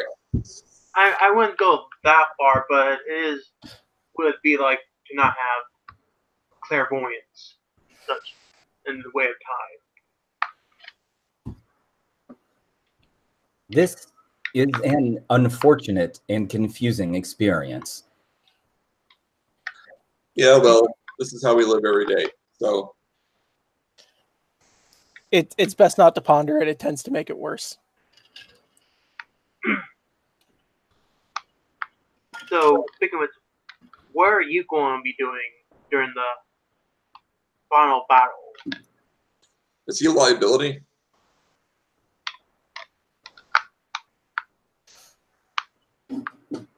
Is Axiom a liability? Yeah. That's for you guys to decide. I mean, I wouldn't go. Like, objectively, is he a liability? If he dies, does the tower get destroyed? You have no information relating to that. Renockus Exactly. says, hey, question. If you die, what happens to the tower? I have never pondered my own existence, but I suppose that the tower would endure much like it did before my existence. So you're not keyed into the tower or whatever? I have lived here my entire existence, but I have no special bonds to the tower that I am aware of. So your entire existence has been in the tower, but the tower's entire existence has not always included you. Correct. Okay. Like, that's enough for Caleb. Renockus goes, you know how to fight? He like turns and punches his fist like right into the wall itself, creating like a crack on the wall. I think I can hold my own. Okay. I hold the doorknob, looking back at the others. You ready? Okay, so placement on the map is probably important. Why is Gangrene with us? I had nothing better to do with my time. Okay. I'm gonna go hide in a storeroom now. Have fun. He was the Troll King, not the Goblin King, I believe. Yeah, that he's just a fragment from the past because you guys dropped him back off, as I recall, in the future, I think. You might want to remove Denon's bush. You guys had discussed you actually had wanted it there, I thought. Yeah, he's gonna close the door after. Fair enough. Right.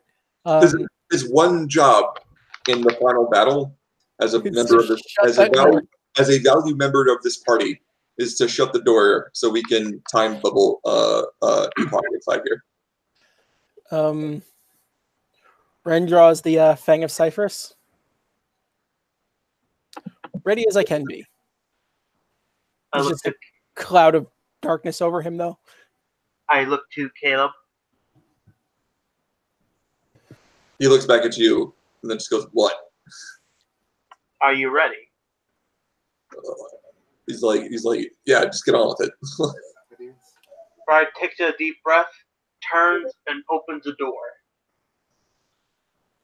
Resuming time. All right. You open the door and you see, of course, the little farm that you are accustomed to. And across the yard from, or just on the other side of the small, like cobbled wall, you see Epoch standing there, just sort of walking slowly forward. She reaches over, lifts up the latch on the small gate, and continues just to walk very slowly and methodically towards the door of the tower. Does she take the 5d10 radiant damage when she walks inside of the Forbiddens? Yeah, you see the ground like light up around her feet and crackling with energy. You see the like little bolts sort of energy from Forbiddance clawing up her calves, but you don't see her like wince or anything else. It's damaging her, but you get a sense that she's sort of just doesn't care. It's every turn that she starts her turn there, she takes 5d10 radiant damage. Yep. So give me the first 5d10. All right. At least she was polite enough to open the gate and not just walk through it. Yeah.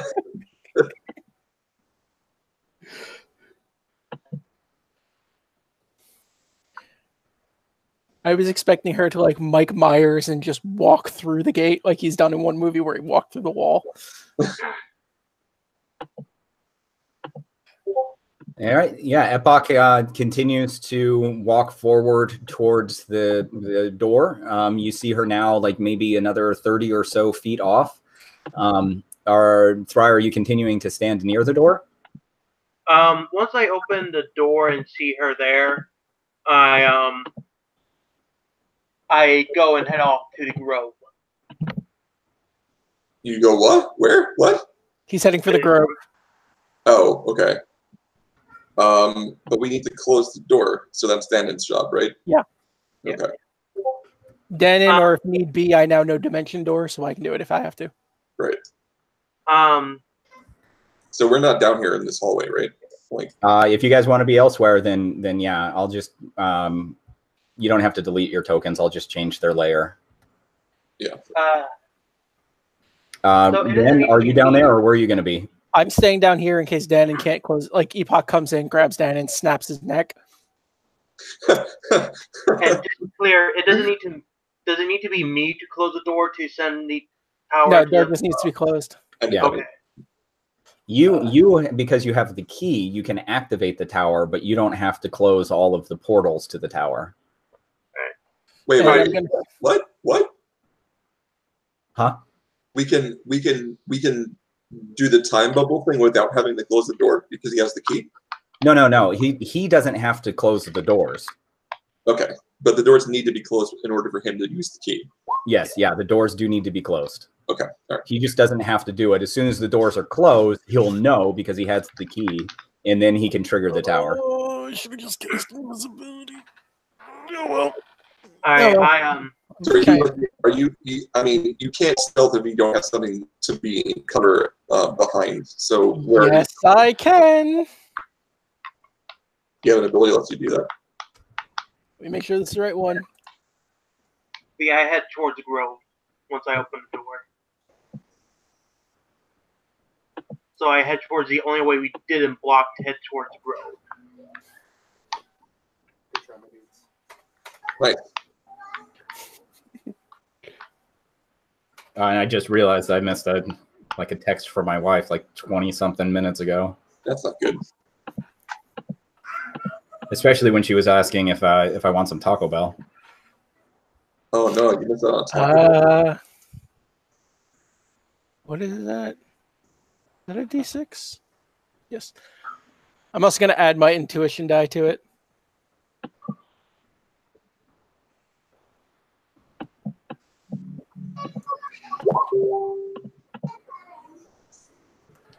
$23.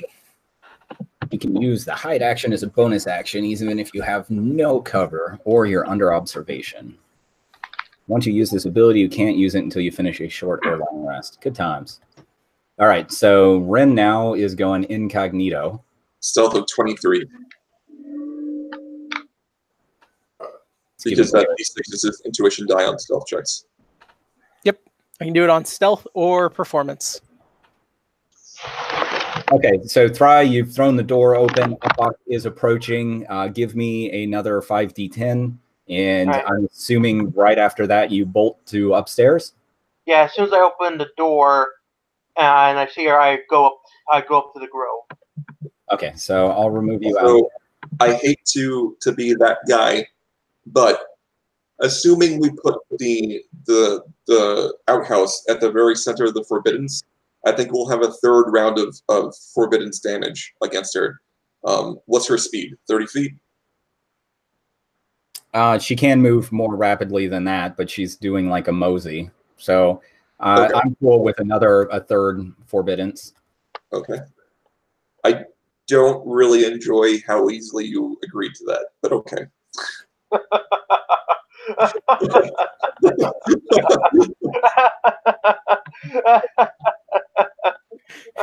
We're gonna die. Yeah, right. Like yeah, it's just like, sure, whatever, okay. I'm like, oh god. Good roll this time, 33. Yep. So give me the third and final roll of your Forbiddance. 25. Jeez. So yeah, I did 23, around 75, a little bit more. 58, 80,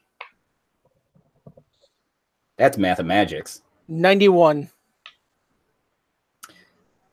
So I would say, Ren, from your perch hiding in plain sight, you're watching Epoch approach, and you see, her continue to walk across this courtyard. The energies of Forbiddance continue to rip away at her feet and legs. You actually can see like pieces of her are being immolated by these energies. There's large pockmarks like on her shins and up her thighs. The energies have sort of expanded up to her chest, and you see the sort of burn marks, almost like she had been struck by lightning, as these energies are arcing up and across her form. By the time she reaches the threshold, there's actually like quite a bit of noticeable damage on her. And she pauses just before the threshold.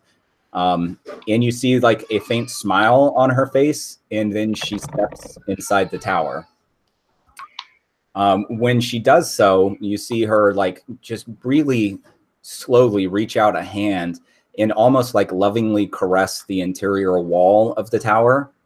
And she looks forward towards Axiom, and she says, "Oh, it is good to be home again."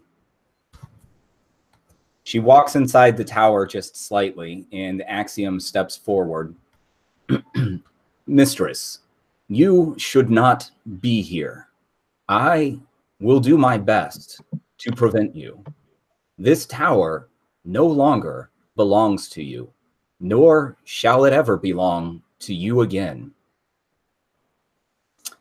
Ren, one of the things that you notice is as she's standing there and sort of caressing the wall, it's like the tower itself is somewhat kind of converging on her, and you see it begin to fill in the divots of the damage from the Forbiddance.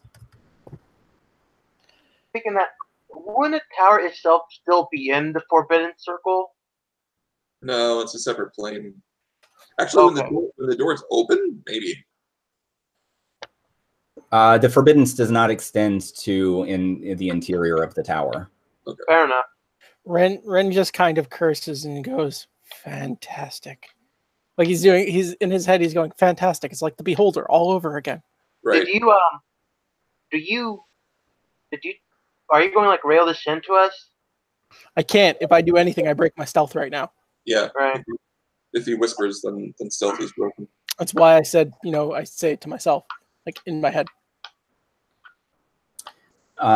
Epoch is walking forward, and you can hear her sort of just like mirthlessly laugh under her breath as she's approaching Axiom. And you can see Axiom continue to sort of shift to make like more spikes and things like that begin to appear on his exterior. You see that his arm begins to like take the form of this wicked looking like cross between a battle axe and a greatsword. Almost like a gigantic scythe. And Epoch just continues to walk towards them slowly. And Axiom, when she gets close enough, lunges forward at her and swings one giant, axe-handed arm at her, which almost imperceptibly, you don't even see her hand or arm move, but in an instant, it's up and it blocks his attack.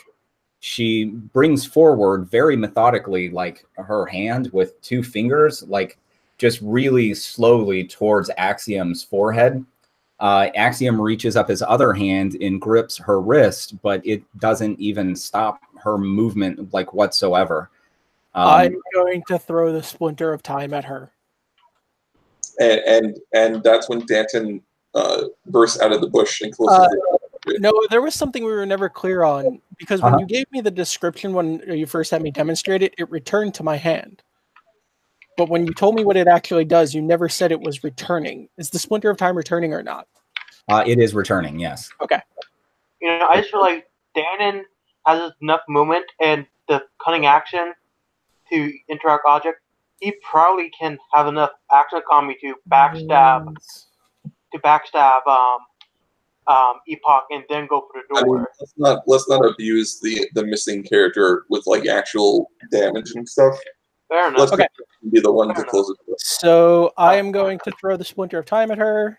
I'm going to use. Can I use one charge? I'm just double checking on it real quick for something. So can Danton take this second when he's like occupied with Axiom to close the door? Yeah, I was actually trying to see like where the hell I had Danton's token. You have it on the second floor. Oh, he's up there? Okay. It's by the Heroes Feast table. What do you mean? His token's right here. It's the bush. Yeah. Yeah. Is that extra attacks or? There he is. Okay.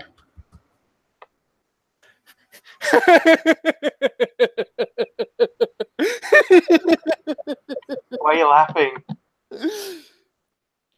I'm just gonna roll the first attack with the Splinter of Time so you can see the description, and then I want you to understand that I just rolled a 6 on 2d4. My first, are all of those attacks at advantage or just the first one? Because I am stealthed unless she saw me. Well, your sneak attack damage doesn't apply to every attack. It's not the sneak attack I'm worried about. It's the actual attack roll itself. Yeah, you're good on the attack roll. So all of them are attacks at advantage? Yes. Okay. So make sure I have that active. Yep. So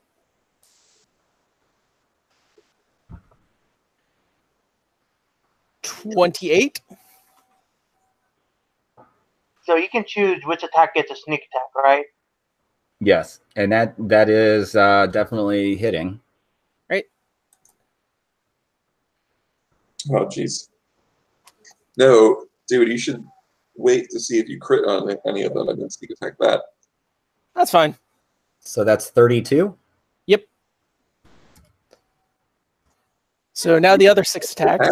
Jesus. No, you get 7 attacks because it's extra attacks, right? That's why I said, and now the other 6 attacks. Yeah, right. I only crossed out your message.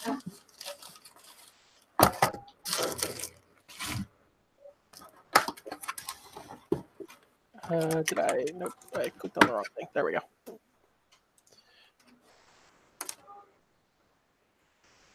Eight. It separates my sneak attack damage and my regular damage, so you can ignore the sneak attack damage from it. So that's 8. We're at 40.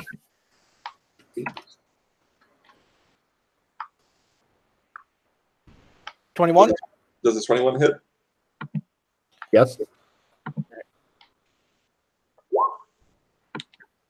50 damage so far.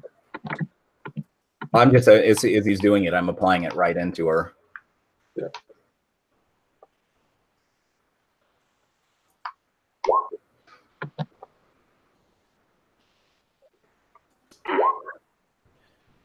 Nine. That was a hell of a good roll with that dagger, by the way, on the number of attacks you get. I know.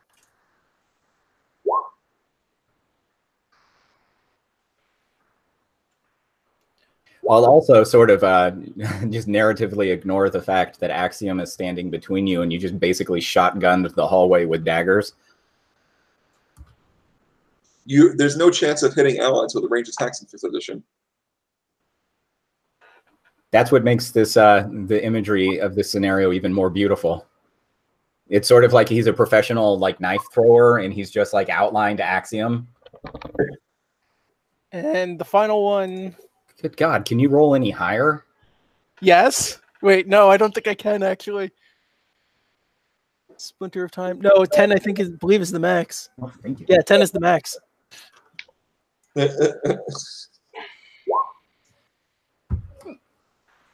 Oh, yeah, that one. Is that the last attack? That's the last one.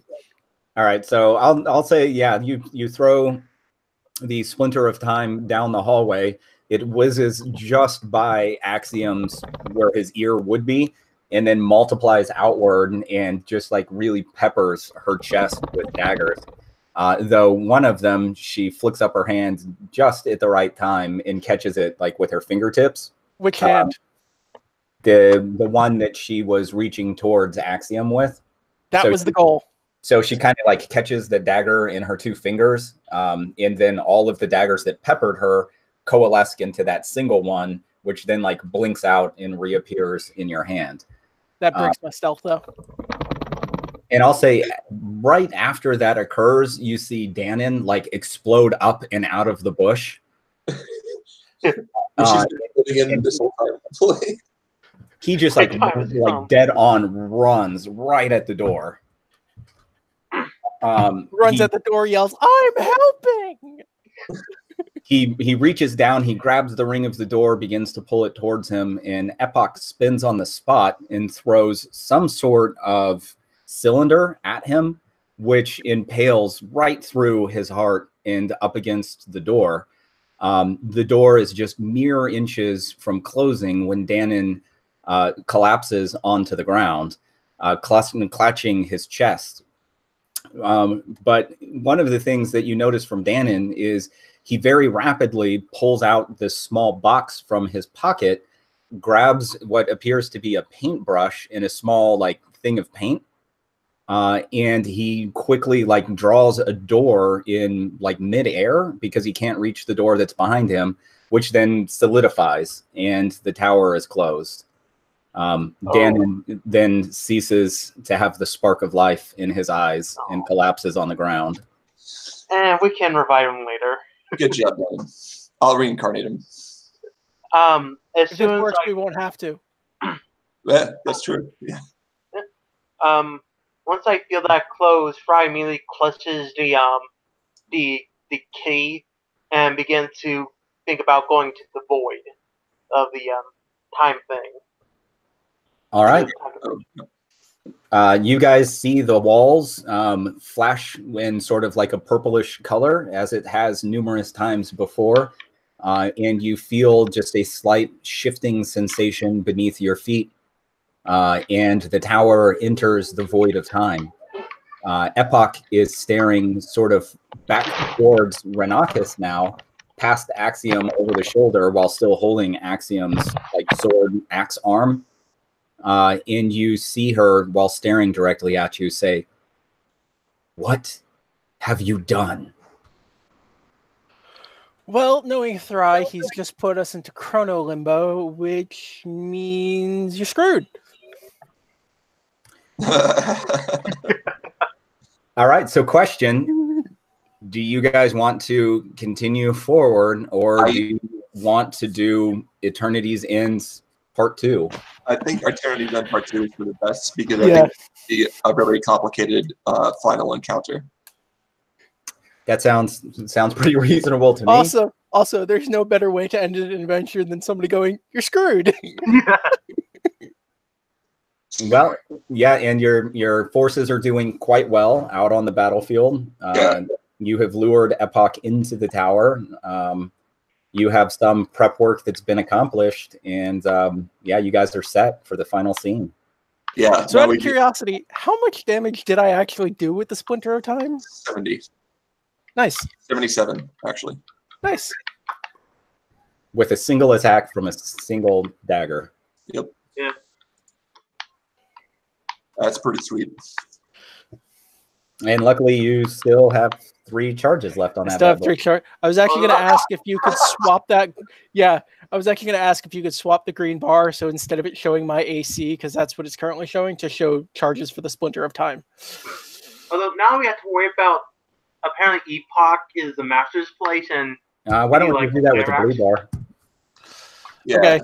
but I'm wondering if Fry could somehow wrestle control of the so-called like ownership, mastership of. Well, you guys don't know that.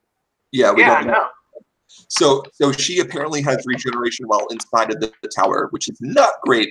And hopefully there's a way to negate that. Like, some monsters have a regeneration that just always happens no matter what. And some monsters, like the troll and the vampire, have it taken away with a kind of damage. I know how we have to stop it. We just have to hit her hard enough to overcome it, and then you need to drive the acorn in her chest so she can't regenerate anymore. Right. Yeah.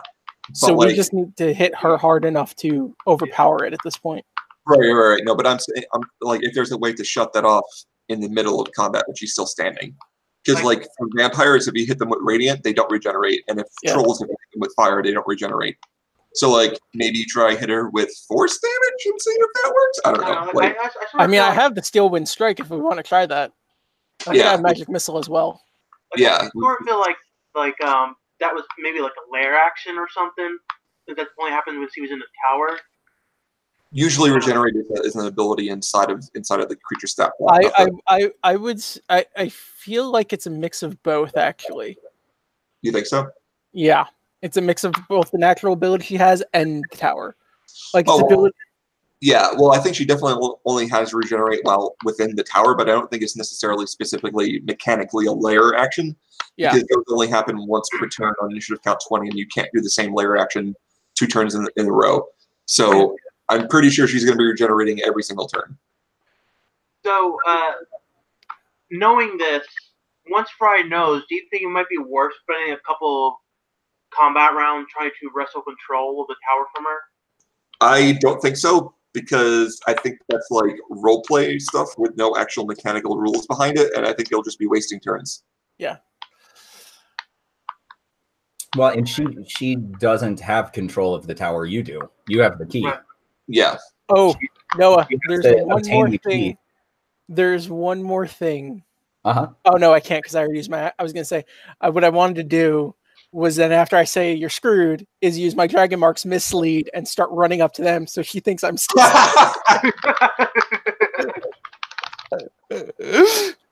It leaves behind the illusory duplicate of you, right? I got a question. I'm already halfway there. Yeah, you basically pull like a Roadrunner at that point, where it's like the after image of you. Pew! It reminds me of that one episode of The Simpsons where like somebody mentioned some food or something like that, and then like there's just a blink, like a frame of transition of just Homer turning black and white, and then like this slowly the mist just dissipates. Like, so I got a question, Noah. What would you have done if we would have cheesed the heck out of the tower stoppage? If you would have what? If we would have cheesed the tower stoppage for I mean, she was close enough where we weren't going to be able to cheese that. Yeah. We were going to get 1 out of it, and we took it. I kind of thought that we told Axiom to not be involved, but if he wanted to do that, that was cool. I feel bad if he dies, because he'll die permanently. I think if he's willing to fight her like this, I think he's already, like, even though he's contemplating his mortality, I think he's already accepted his mortality. Yeah, like I kind of thought we said that he was not going to be in here, but well. Oh no, I asked him, "Can you fight?" and he broke the wall. Oh, right. Okay. Well, there you go.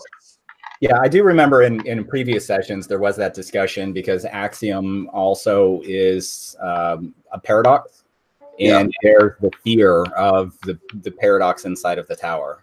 But now we have our answer. He said the tower will probably continue to exist even if he's gone. Yeah, there. I think if I recall the conversation, and maybe it's a piece of information that I had maybe failed to relay, or because of the delays in our games, that paradoxes are paired typically. Yeah. Yeah, I remember that. So he's not paired with her. Although it begs the question, if they're paired, Theri is paired with Epoch, or is Theri paired with the tower? Right. Yeah, because what's Axiom paired to? I thought Axiom would be paired to the tower. Axiom is paired to Cogsworth. I thought it was like me, Cogsworth. Whoa. Axiom is paired to Cogsworth. Right?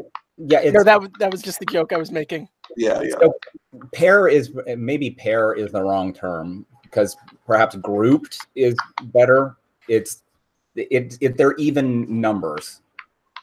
So you could say have 4 of these aspects that are 4 of these paradoxes, or 6 of the paradoxes. Things like they can be multiples that are connected.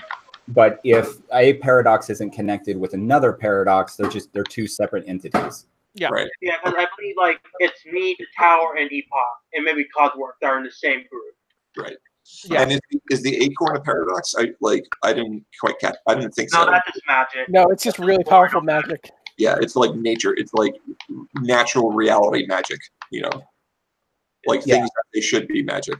And really the core intent is to create triads. That's the word I was really searching for, triads. Just like the dragon above, below, in between. The sort of triad concept.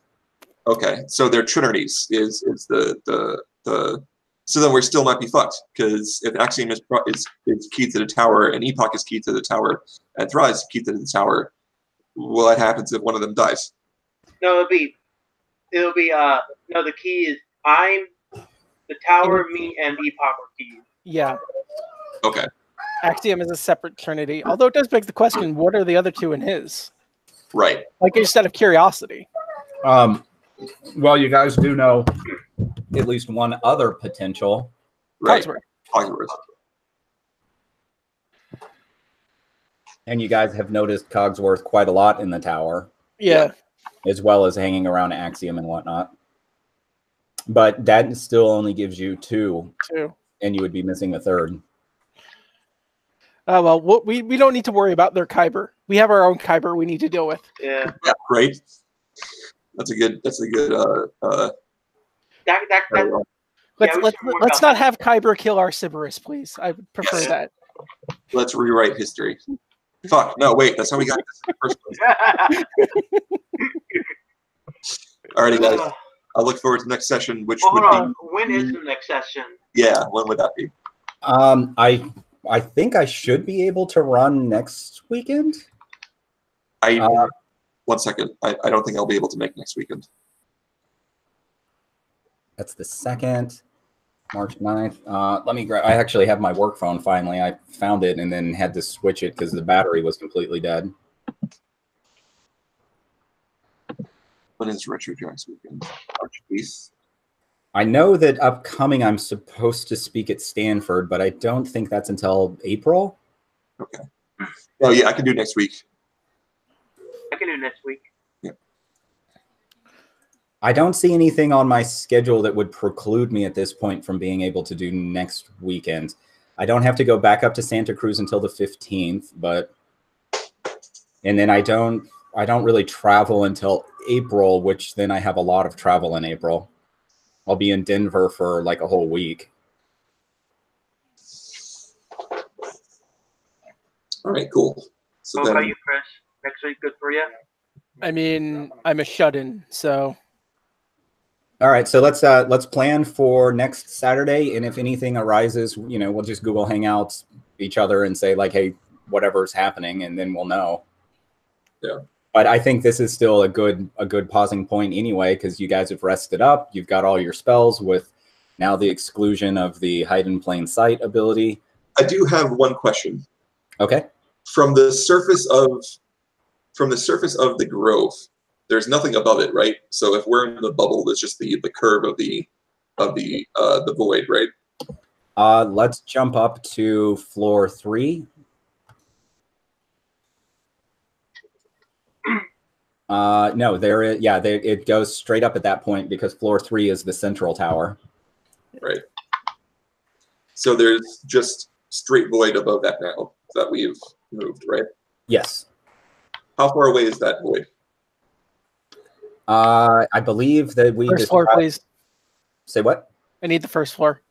Oh, back down to the floor one. Yep. It's as described. I believe it's a few hundred yards out. Few hundred yards. Okay. All right. Fair enough. So Because now is just I was maybe gonna try to reverse gravity her into the wall. That so, would be fun. so right now it's just a plain old good old fashioned party against boss fight until one of us dies, correct? Moonin's gonna hang out on that sconce right there and watch the whole thing. Well, one or more or all of you, yes, or Epoch. Yeah. And do keep in mind, Brandon, that Theri has more or less been immortal until this point. Yeah. You know, Because Theri can, or Epoch can end him now. I know. Like, to be honest, I didn't even want to try out the immortality, even though I know that it would, bring me around. Because I feel like if I were to abuse it too much, you would probably, You come back as a baby. Like, Well, yeah, and keep in mind in your previous two incarnations, it didn't exactly go smoothly for you. Yeah. Because once you woke up in the sarcophagi inside of Zithandrix's palace in his own demiplane, and the other time I believe you actually woke up in the Veil. right. Yeah. All right, then, guys. All right, have a wonderful weekend. I think for me that was a pretty fun session, and you guys have like epic army battling outside of the tower. Yeah. So, Pretty cool. honestly, Noah, what do you think our chances are? We can't ask him that. Like we just got to deal, man. Like, I Yeah. know. It conjures to mind one of my favorite movies and favorite quotes by a character named Lloyd. And he said, "So you're saying there's a chance?" right. I mean, right now I think our chances are good. That's from the movie Dumb and Dumber. Yep. Although I'm a little yeah. concerned about what happens if we blow out that door that Dannon made. Because Right. there's still that other door just kind of flapping out there. Time vacuum. It would be All right. time vacuum. I like that he And all brought the back time we get sucked out. thing. I like that he brought back the paints for one last ride before he died. Yeah. But anyway, so I'm gonna head off, get some lunch. So fun, guys. See you next week.